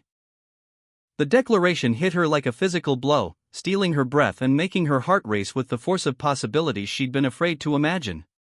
But along with the joy came terror, the overwhelming responsibility of being someone's salvation, the pressure of knowing that another person's happiness had become dependent on her response. James, that's too much. You can't put that kind of weight on what we have. It's not fair to either of us. What do you mean? I mean that love isn't supposed to require one person to sacrifice everything for the other. Real love, healthy love, grows when both people become more themselves, not when one person abandons who they are to prove their devotion. James was quiet for a moment, absorbing the wisdom in her words and recognizing the truth they contained. So what are you saying? That we can't make this work? I'm saying that maybe we need to figure out how to honor what's growing between us without asking it to carry more weight than any relationship can bear. Maybe you need to find a way to transform your business because it's what you believe in, not because it's what you think I want. And maybe I need to learn how to accept help from someone I care about without feeling like I'm compromising my independence. The conversation was interrupted by the sound of Keisha's phone buzzing with an incoming call. She glanced at the screen and saw Tommy's number, and something in her chest clenched with the kind of maternal intuition that could detect crisis from 1,000 miles away. I need to take this, she said, answering before the second ring. Tommy? What's wrong? Mom, where are you? I'm at the hospital with Ruby May. She collapsed at the diner about an hour ago, and they're saying. His voice broke, and Keisha could hear the fear that came with watching someone you loved fight battles you couldn't help them win. I'm on my way, she said, already standing and looking around for the fastest route to her car. Which hospital? General. Mom, it doesn't look good. You should hurry. The call ended, and Keisha felt the world narrow to a single urgent necessity: getting to Ruby May's side before it was too late to say goodbye to the woman who'd been more than an employer, more than a friend, more like the mother she'd never had. What happened? James asked, already moving toward his car with the kind of decisive action that came naturally to someone accustomed to responding to crises. Ruby May collapsed. Tommy's with her at General Hospital. I'll drive, James said, and for once Keisha didn't argue about accepting help. Some emergencies were too big for pride, and Ruby May's life was more important than maintaining the illusion that she could handle everything alone. The drive to the hospital passed in tense silence, both of them lost in thoughts too complex for words. Keisha found herself praying to a God she wasn't sure she believed in, bargaining with the universe for more time with the woman who taught her that strength could coexist with gentleness, that survival didn't require hardening your heart against beauty. At the hospital, they found Tommy in the waiting room, his tall frame folded into a chair that was too small for his anxiety. He looked up as they approached, and Keisha could see the relief in his eyes at having reinforcements arrive for a vigil that felt too heavy to carry alone. The doctors are running tests, Tommy said, standing to embrace his mother with the fierce intensity of someone who'd realized that the people you love can disappear without warning. They said something about her heart, about the stress from the treatments maybe causing complications. Keisha held her son and felt James's presence beside them like an anchor in storm-tossed waters. This was what crisis revealed, not just who you could count on, but who chose to show up even when they weren't obligated to be there. Have you eaten anything? James asked Tommy, recognizing that sometimes the most helpful thing you could do was attend to the practical details that people in crisis forgot to manage. I'm not hungry. You don't have to be hungry to need fuel, James said gently. Let me get you something from the cafeteria. Your mom will stay here and call if there's any news. It was such a small gesture, but it carried the weight of understanding, the recognition that caring for someone in crisis meant caring for everyone who loved them, that showing up meant more than just physical presence. As James disappeared toward the hospital cafeteria, Keisha found herself alone with her son in a waiting room that smelled of disinfectant and fear. Tommy leaned against her shoulder with the weight of someone who'd grown up too fast but still needed his mother's comfort when the world proved too harsh to navigate alone. "Mom, I like him," Tommy said quietly. "James?" "Yeah. The way he didn't hesitate to drive you here, the way he's taking care of us without making it feel like charity. That's not something you can fake." Keisha felt tears threaten as she realized that her 17-year-old son had just articulated something she'd been struggling to understand, that James's presence in their crisis felt natural rather than intrusive, supportive rather than controlling. "Tommy, what if caring about him means things change in ways we can't predict?" "Mom, things are already changing. Ruby May's sick, I'm going to college next year, you're not going to be taking care of me forever." The question isn't whether change is coming, it's whether you're going to let fear decide what kind of change you'll accept.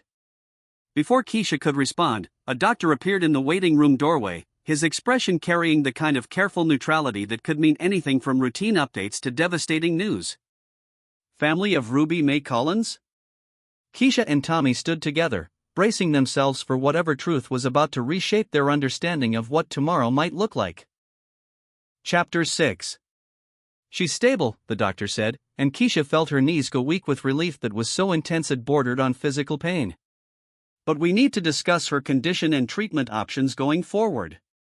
Dr. Martinez was a woman in her 50s whose compassionate eyes suggested she'd delivered both good news and bad news often enough to understand that families needed time to process information that could change everything about their futures. Ruby May suffered what we call a cardiac event, not a full heart attack, but significant stress on her cardiovascular system that's likely related to the chemotherapy treatments she's been receiving. Her body is fighting on multiple fronts, and we need to make some decisions about how to proceed. "Can we see her?" Tommy asked, his voice carrying the careful control of someone who'd learned that hospitals were places where composure mattered. "She's awake and asking for both of you. But I want to prepare you." "She's weak, and she's scared. The treatments have been harder on her than she's been letting on."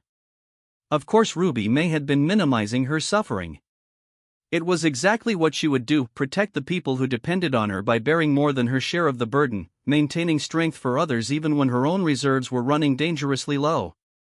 James returned from the cafeteria carrying coffee and sandwiches that no one wanted but everyone needed, and Keisha felt a rush of gratitude for his presence that had nothing to do with romance and everything to do with the kind of practical support that could make the difference between surviving a crisis and being overwhelmed by it. "Any news?" he asked quietly. "She's stable. We can see her in a few minutes." James nodded and settled into the waiting room chair Tommy had vacated, clearly planning to remain available for whatever support might be needed.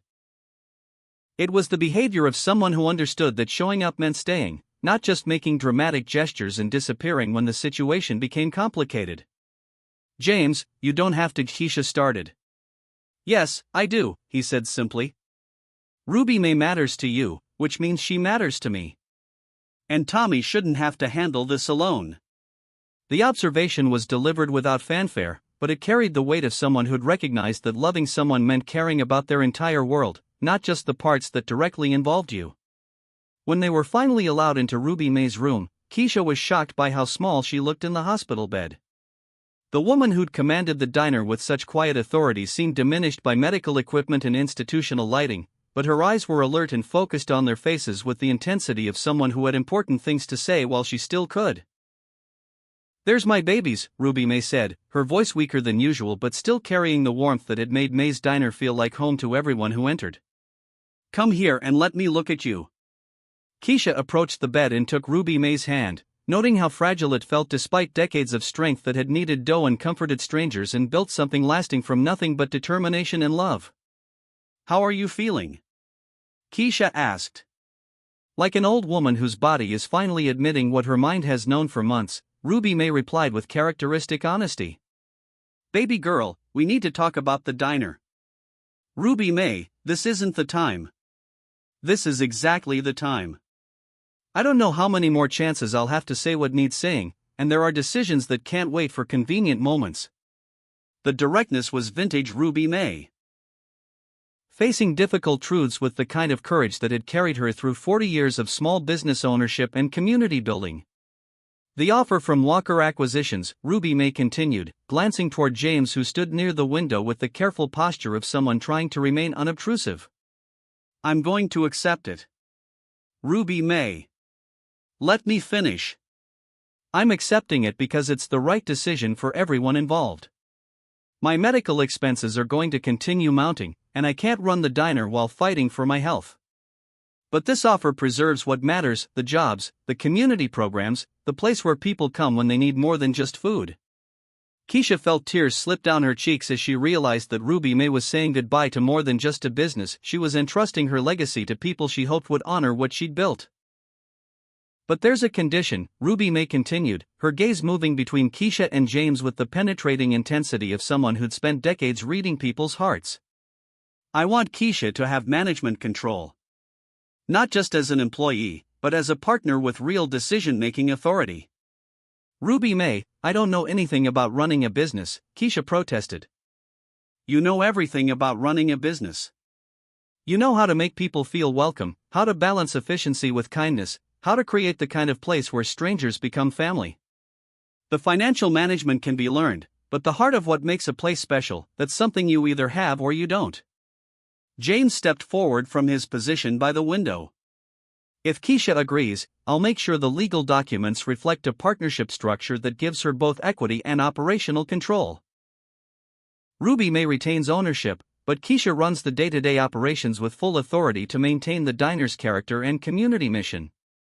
The offer was more generous than anything Keisha had dared imagine, and she could see in James's expression that this wasn't charity but recognition, acknowledgement that preserving May's diner required someone who understood its soul, not just its spreadsheets. What about your board of directors? Keisha asked. What about Joseph and the shareholders who expect profit maximization? Let me worry about them, James said. Some fights are worth having, and this is one of them. Ruby May squeezed Keisha's hand with surprising strength. Baby girl, sometimes the universe puts opportunities in front of us that feel too good to be true, and we spend so much time looking for the catch that we miss the gift. This young man is offering you a chance to build something beautiful, and I'm offering you the foundation to build it on. The question is whether you're brave enough to say yes. It was the same wisdom Ruby May had been sharing for months, that fear of disappointment could become a prison that kept you from experiencing the very things you'd been praying for. But accepting meant stepping into unknown territory where success would depend on her ability to balance business demands with community needs, where failure could affect not just her own security but the livelihood of everyone who depended on May's diner for employment or connection. I need time to think, Keisha said. Time is the one thing I might not have enough of to give you, Ruby May replied gently. But I'll give you what I can. The lawyers can draw up preliminary documents, and you can review everything before making a final decision. Over the next few hours, as Ruby May slept and woke in cycles determined by medication and exhaustion, Keisha found herself having conversations she'd never imagined. James explained business structures and partnership agreements with the patience of someone who understood that financial literacy wasn't intuitive for people who'd never had enough money to require complex management. Tommy asked questions about college timing and family stability with the maturity of someone who'd learned that major decisions required considering their impact on everyone involved. And slowly, piece by piece, a plan emerged that felt both impossible and inevitable. There's something else, James said during one of Ruby May's sleeping periods, when he and Keisha had stepped into the hallway for coffee that neither of them wanted but both needed for the ritual of staying busy during long waits.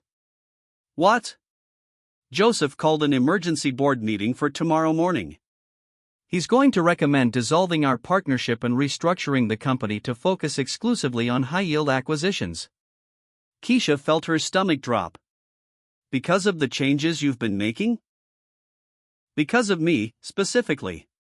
He's arguing that my judgment has been compromised by personal relationships, that I can't be trusted to make decisions that prioritize shareholder interests.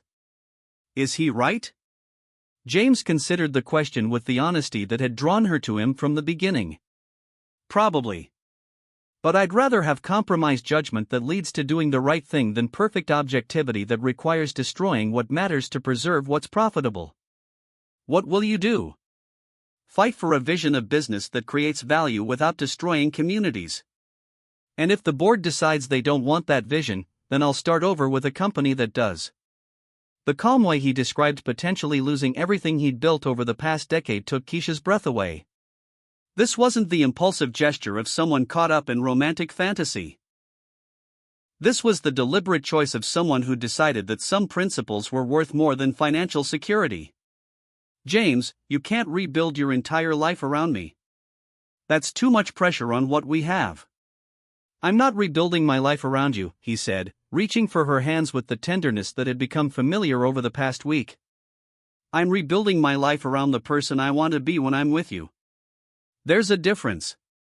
Before Keisha could respond, Tommy appeared in the hallway with the kind of expression that suggested he had news that would either solve everything or complicate it beyond repair.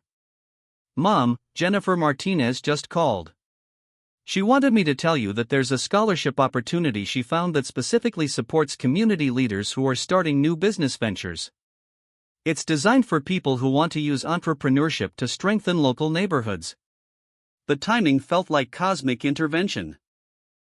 The universe providing exactly the kind of support that would make an impossible decision feel manageable. But it also felt like another pressure, another expectation that success would require her to transform from someone who served others into someone who led them. "Tommy, I don't know if I'm cut out to be a leader." "Mom, you've been leading people your whole life. You led me through 16 years of single parenthood. You led Ruby May through her worst fears about losing the diner. You led James toward remembering who he wanted to be." Tommy paused, and she could see him gathering courage for whatever he was about to say next. "Maybe it's time to stop thinking about leadership as something that requires you to become someone else and start recognizing that you've always been exactly who you needed to be." The observation hit her with the force of truth that could no longer be avoided. For years, she'd defined herself by what she lacked. Enough money, enough education, enough experience with power to navigate complex decisions. But maybe strength wasn't about having everything figured out, maybe it was about being willing to figure things out as you went, surrounded by people who believed in your capacity to grow into whatever the situation required. "Okay," she said, the word emerging before her mind could catalog all the reasons why it was dangerous. "Okay?" James repeated. "Okay, I'll consider the partnership. I'll look at the scholarship application. I'll try to become someone who can honor what Ruby May built while creating something new from it." The relief in James's expression was so profound that Keisha realized he'd been holding his breath, waiting to discover whether she would choose possibility over safety, whether she would trust him enough to step into uncertain territory together. "There's one more thing," she said before the moment could become too emotional to navigate. "If we're going to do this, the business partnership, and whatever this is between us, we need to establish some ground rules." "What kind of ground rules?" "The kind that protect both of us from losing ourselves in trying to make each other happy. I need to know that you're changing your business practices because they align with your values, not because you think that's what I want. And you need to know that I'm accepting this opportunity because I believe I can do good work, not because I'm grateful for your help." James nodded slowly, recognizing the wisdom in creating boundaries that would allow their relationship to grow without becoming entangled in obligation or expectation. "Equal partners," he said. "In business and in whatever this becomes." "Equal partners," she agreed, feeling something settle in her chest that might have been peace or might have been the recognition that some leaps of faith led to solid ground instead of empty air. Chapter 7. 6 months later, May's Diner had transformed in ways that honored its past while embracing its future. The worn vinyl booths had been reupholstered in the same burgundy color that had welcomed strangers for 40 years, but now they gleamed with renewed life. The kitchen equipment hummed with quiet efficiency, and the walls displayed artwork from local artists, including 3 watercolor pieces by Kay Robinson that captured the diner's soul in gentle strokes of light and shadow. Keisha stood behind the counter at dawn, watching the morning light filter through windows she'd personally cleaned until they sparkled, and felt the deep satisfaction that came from seeing a dream take shape through daily dedication and careful attention to detail. The scholarship Jennifer had found had covered not just business training but also courses in community development and financial management, skills that had proven essential as May's Diner expanded its mission beyond serving food to becoming a genuine neighborhood anchor. The community programs Ruby May had started were thriving: senior citizen breakfast clubs, homework help for local children, a monthly art fair that showcased the talents of residents who'd never had gallery space before. The diner had become what it had always wanted to be, a place where people found not just nourishment but connection, not just service but belonging. "You're here early," James said, entering through the back door with 2 cups of coffee from the new espresso machine that had been his contribution to the diner's evolution. 6 months of partnership had taught them both the value of small gestures that acknowledged each other's presence without demanding attention. "I like the quiet before everything starts," Keisha said, accepting the coffee and noting how natural it felt to have him share her morning routine. "It gives me time to remember how impossible this all seemed when we started." "Do you miss the simplicity of just being an employee?" he asked, settling onto the stool beside the register that had become his unofficial spot during the early morning hours when they planned their day together. "Sometimes," she admitted. "But I don't miss feeling like my life was happening to me instead of being created by me." It was true. The transition from waitress to business partner had been challenging in ways she hadn't anticipated, learning to make decisions that affected other people's livelihoods, balancing compassion with fiscal responsibility, navigating the complex dynamics of leadership when you'd spent years following other people's directions. But it had also awakened parts of herself she'd forgotten existed, reminded her that survival and growth weren't mutually exclusive, that sometimes the biggest risk was refusing to take any risks at all. "How's Ruby May this morning?" James asked, glancing toward the small apartment above the diner where their former boss had moved after deciding that staying close to the business she'd built was more important than the comfort of a larger space. "Strong enough to complain about the new coffee blend and wise enough to admit she likes it better than the old one," Keisha said with a smile. "She'll be down in an hour to help with the breakfast rush, against doctor's orders and despite my attempts to convince her that recovery means actually resting." Ruby May's health had stabilized after the cardiac event, but the treatments continued, and her energy levels fluctuated in ways that required constant adjustment of expectations and responsibilities. Having her close by had proven beneficial for everyone. She could contribute what she was able to while maintaining the connection to the diner that had become as essential to her well-being as medication. "And Tommy? Any final decisions on college?" MIT confirmed his acceptance into their sustainable engineering program with full scholarship support. "He'll start in the fall." The pride in Keisha's voice was unmistakable, but James could also hear the bittersweet recognition that her son's success meant letting go of the daily presence that had shaped her identity for 17 years. "How are you feeling about that?" "Terrified and thrilled in equal measure," she said honestly. "He's ready for the world in ways that amaze me, but I'm going to have to figure out who I am when I'm not primarily someone's mother." "You'll figure it out. You're good at becoming whoever the situation requires." It was the kind of quiet confidence James had learned to offer. Not solving her problems or minimizing her concerns, but acknowledging her capacity to navigate challenges that hadn't yet been encountered. 6 months of partnership had taught them both the difference between supporting someone's growth and attempting to direct it. The bell above the door chimed, and Detective Marcus Rivera entered with the punctuality of someone whose routine had become intertwined with the diner's rhythm. His initial suspicion of James had evolved into grudging respect and then genuine friendship as he'd watched the partnership develop in ways that strengthened rather than complicated Keisha's life. "Morning, Marcus," Keisha called out, already pouring his usual coffee and noting that his expression carried news of some kind. "Morning, Keisha." "James." Marcus settled into his regular booth and waited for them to join him, a ritual that had developed as their relationship had shifted from server and customer to something more complex and familial. "You look like you have something to tell us," James observed, sliding into the booth across from Marcus while Keisha took her customary position at the table's end. "Just got word from downtown. Walker Acquisitions made the news again." Keisha felt her stomach tighten slightly. The fallout from James's confrontation with his board of directors had been swift and decisive. Joseph Whitmore had successfully convinced the majority shareholders to remove James from his position as CEO, arguing that personal relationships had compromised his business judgment beyond repair. "Good news or bad news?" James asked with the calm that had characterized his response to losing the company he'd built. "Depends on your perspective. Joseph's been indicted for financial fraud. Turns out he's been manipulating acquisition deals to benefit shell companies he controlled, skimming profits that should have gone to shareholders. The news hit like a physical blow, not because James felt vindicated but because it revealed how close he'd come to being destroyed by association with practices he'd never suspected. How long has this been going on? Keisha asked. Federal investigators think at least 5 years. Maybe longer.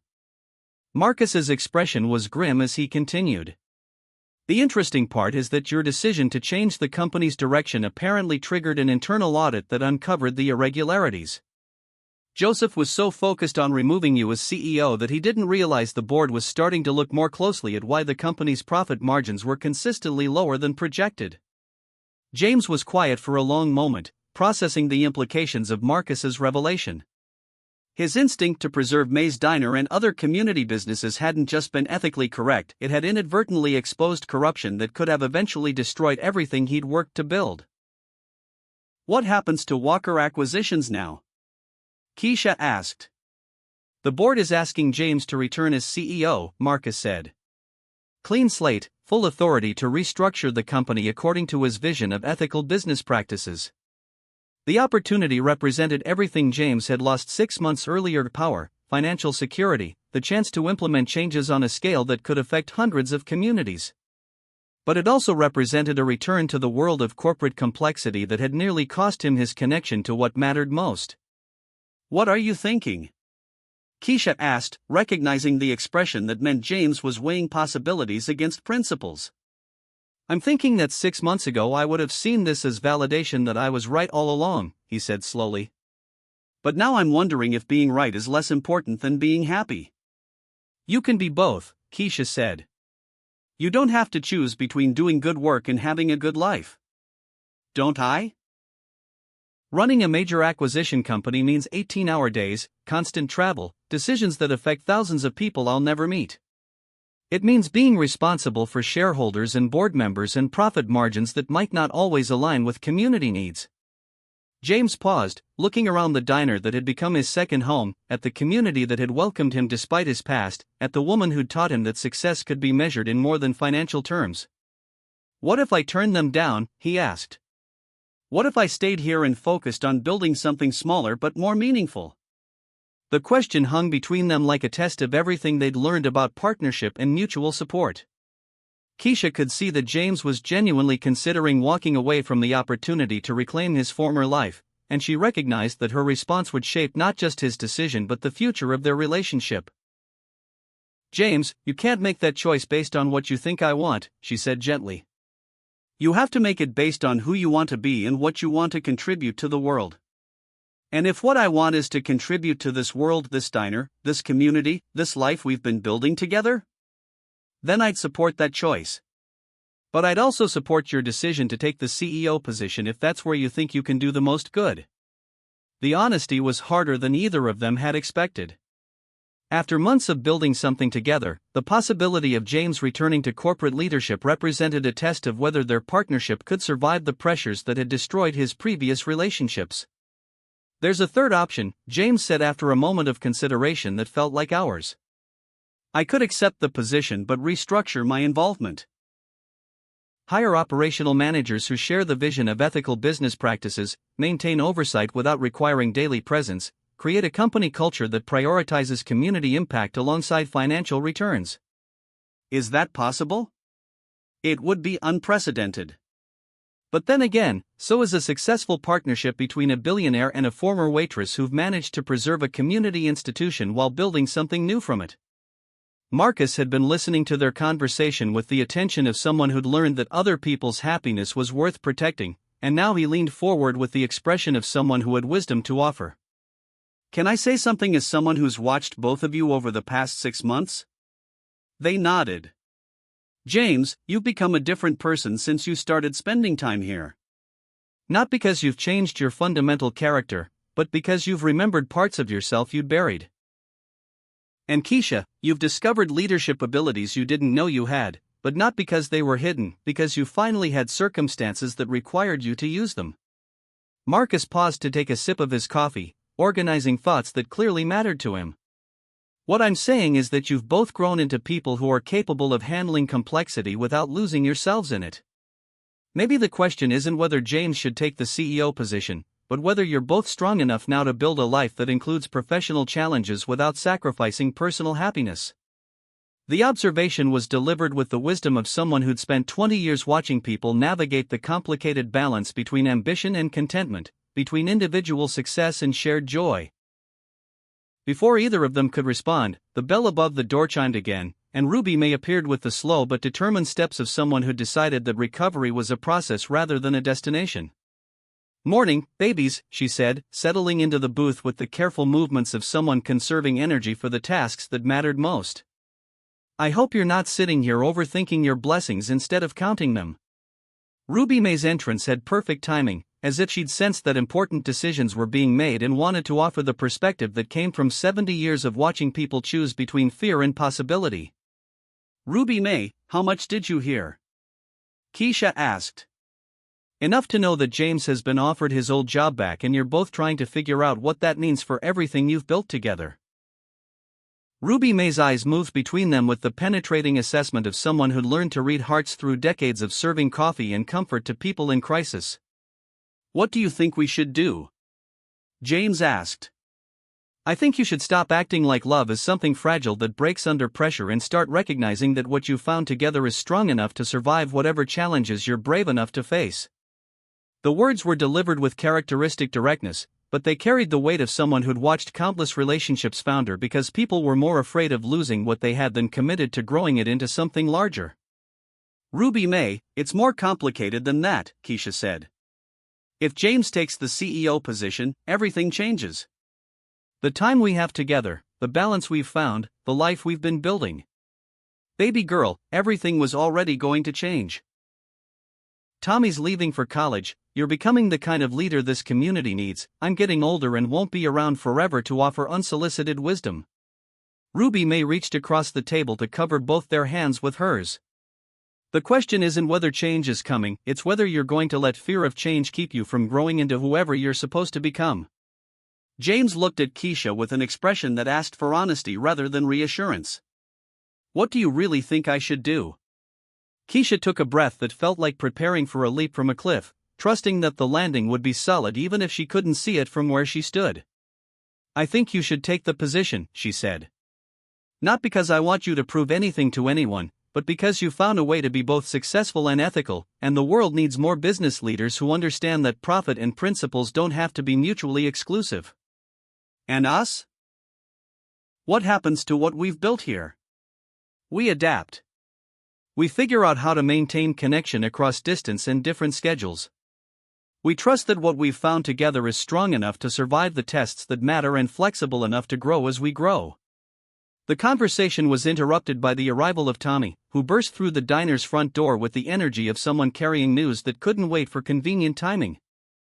"Mom! James! You're not going to believe this," he said, practically vibrating with excitement as he approached their booth. "Jennifer just called from the university. They want to offer her an internship program that would let her work part-time at the diner while completing her journalism degree. Something about documenting community-based business models for her senior thesis." The news felt like cosmic confirmation that their experiment in blending business success with community values was attracting attention beyond their immediate circle, that other young people were recognizing the diner as an example of what was possible when profit and purpose worked together. "That's wonderful," Keisha said, feeling pride swell in her chest for the young woman who'd captured her son's heart and imagination.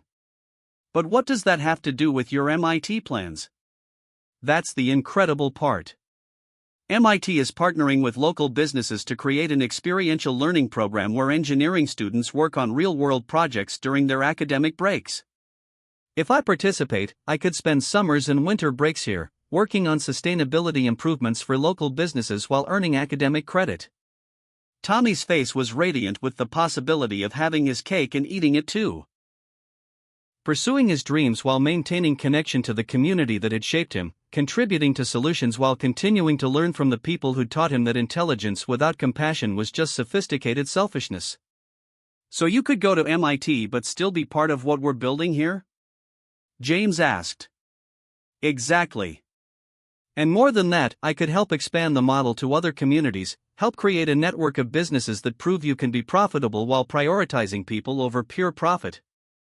The vision Tommy was describing aligned perfectly with James's hopes for what Walker Acquisitions could become under different leadership, a company that used its resources to strengthen communities rather than extract value from them.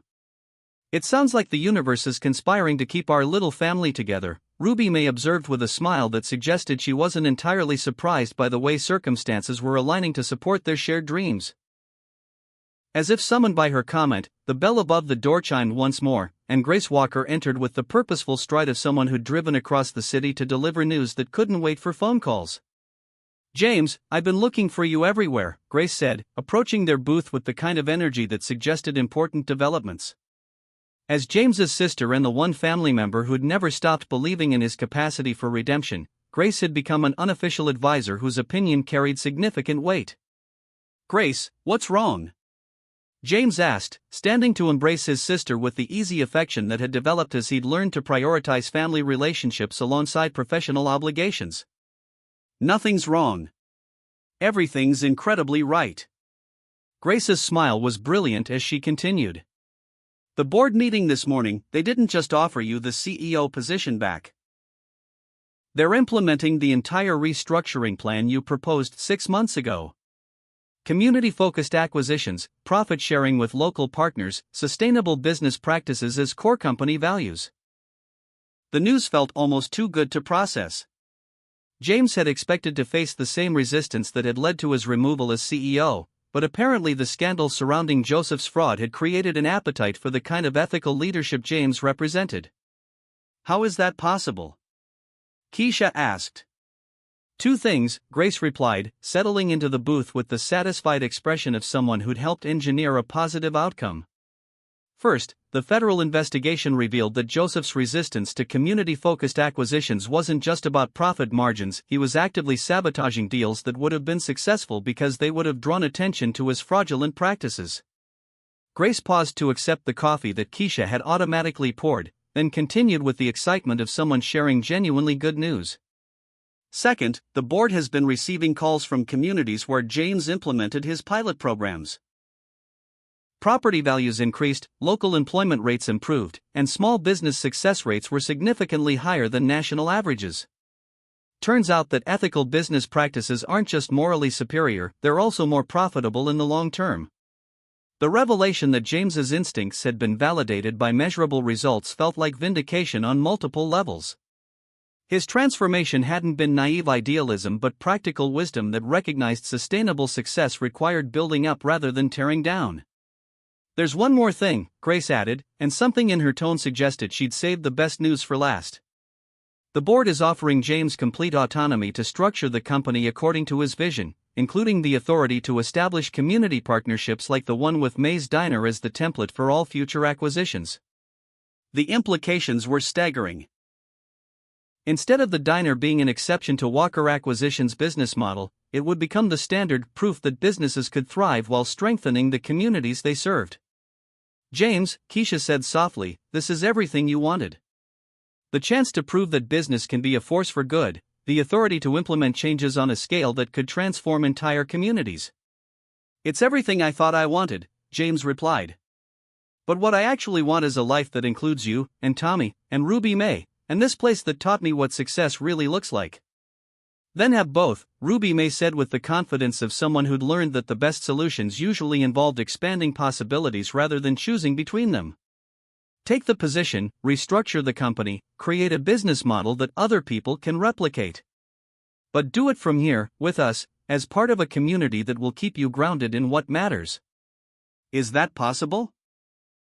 James asked, looking around the table at the faces of people who'd become his chosen family. "With modern technology and strategic delegation?" "Absolutely," Grace said. "Most CEO work happens through video conferences and strategic planning sessions anyway. There's no reason you couldn't run Walker Acquisitions from May's Diner, using this place as both headquarters and proof of concept for everything the company represents." The vision was audacious, a billionaire CEO operating from a neighborhood diner, using a community restaurant as the nerve center for a business empire built on principles of ethical engagement and mutual prosperity. But it was also perfect, a solution that honored both James's professional ambitions and his personal values. "What do you think?"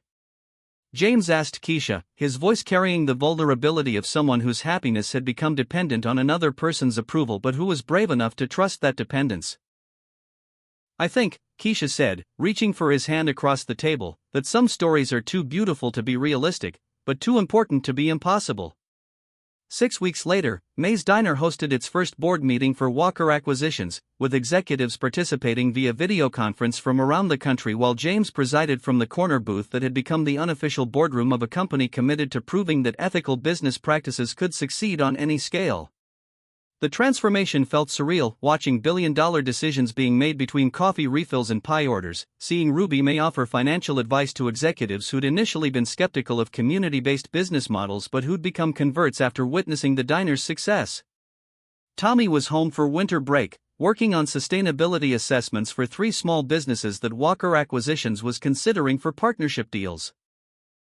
Jennifer Martinez had moved to town to begin her internship program, documenting the diner's community impact for her journalism thesis while learning business management from Keisha and Ruby May.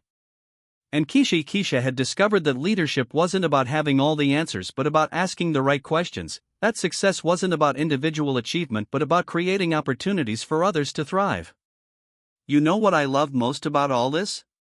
James said one evening as they closed the diner together, a routine that had become as natural as breathing. "What's that?" "We didn't compromise.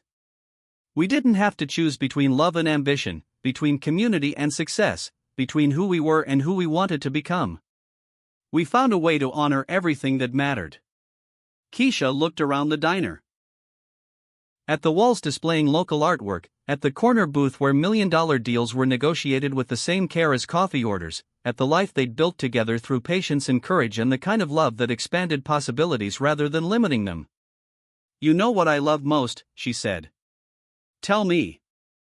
That little boy with the sketchbook never disappeared. He just found a bigger canvas to work with. James laughed, pulling her close in the amber light of the diner that had become the center of their shared world. Outside, the city moved through its evening rhythms, but inside May's Diner, time moved at the pace of hearts that had learned to trust each other with their broken places and their beautiful dreams. Some love stories, they'd discovered, weren't about finding someone to complete you but about finding someone who inspired you to become more completely yourself. And some dreams weren't about escaping your circumstances but about transforming them into something worth staying for. Chapter 8. 2 years later, May's Diner had become something neither Ruby May nor Keisha could have imagined when they first worried about medical bills and mortgage payments. The small restaurant had evolved into the headquarters of a business philosophy that was being studied by graduate schools and replicated by entrepreneurs across the country. Walker Acquisitions had successfully restructured 47 small businesses using the May's Diner model, creating sustainable employment for over 2,000 people while generating profits that exceeded traditional acquisition approaches. James's Harvard Business School case study was required reading in ethics courses, and his TED Talk about community-centered capitalism had been viewed by millions of people hungry for proof that business could be a force for healing rather than harm. But the real measure of their success wasn't found in academic recognition or financial reports. It was visible in the faces of customers who still found refuge in the diner's warm embrace, in the artwork created by local residents who discovered that their stories mattered, in the laughter of children who participated in the after-school programs that had expanded to include art classes, tutoring, and mentorship opportunities. Ruby May, now 73 and officially cancer-free, divided her time between the diner and the community garden she'd established in the vacant lot next door. Her energy had returned along with her health, and she'd become something of a local celebrity, featured in magazine articles about entrepreneurs who'd proved that age was no barrier to innovation and growth. Tommy had graduated from MIT with highest honors and was spending a gap year working with sustainable development organizations in Guatemala, putting his engineering skills to work on water purification systems for rural communities. His relationship with Jennifer had deepened into the kind of partnership that honored individual dreams while creating shared purposes, and their engagement announcement had been celebrated throughout the neighborhood that had watched them grow up. James and Keisha had married the previous spring in a ceremony held in the diner, surrounded by the community that had become their extended family. The reception had featured Ruby May's famous apple pie and music provided by local musicians whose talents had been showcased through the diner's monthly cultural events. Their love had proven to be the kind that grew stronger under pressure, that found ways to support individual growth while maintaining intimate connection. James still traveled for business, but he returned each evening to a life that felt like home in ways his previous existence never had. And Keisha had discovered that leadership suited her. Not because she'd learned to command others, but because she'd learned to inspire them to discover their own capacity for excellence. As evening settled over the diner on this particular Tuesday night, Keisha stood behind the counter watching James sketch the sunset through rain-streaked windows while Tommy video called from Guatemala and Ruby May sorted through grant applications from other communities hoping to replicate their success. It was an ordinary moment in an extraordinary life, proof that sometimes the most radical transformation comes not from dramatic gestures but from the quiet decision to treat each other and yourself as if love and dignity were the baseline rather than the exception. The heart, Keisha had learned, had its own logic that transcended economic theory and social expectations. And when hearts brave enough to trust their own wisdom came together, they could create possibilities that existed nowhere in the business plans or romance novels but everywhere in the spaces where human connection made ordinary moments feel like miracles worth preserving. If this story touched something in your soul, hit that like button and subscribe to our Dear Love Diaries family. Tomorrow brings another tale of hearts finding their way to each other against impossible odds, another reminder that love, real love, doesn't just change individuals, it transforms entire worlds, one small act of courage at a time.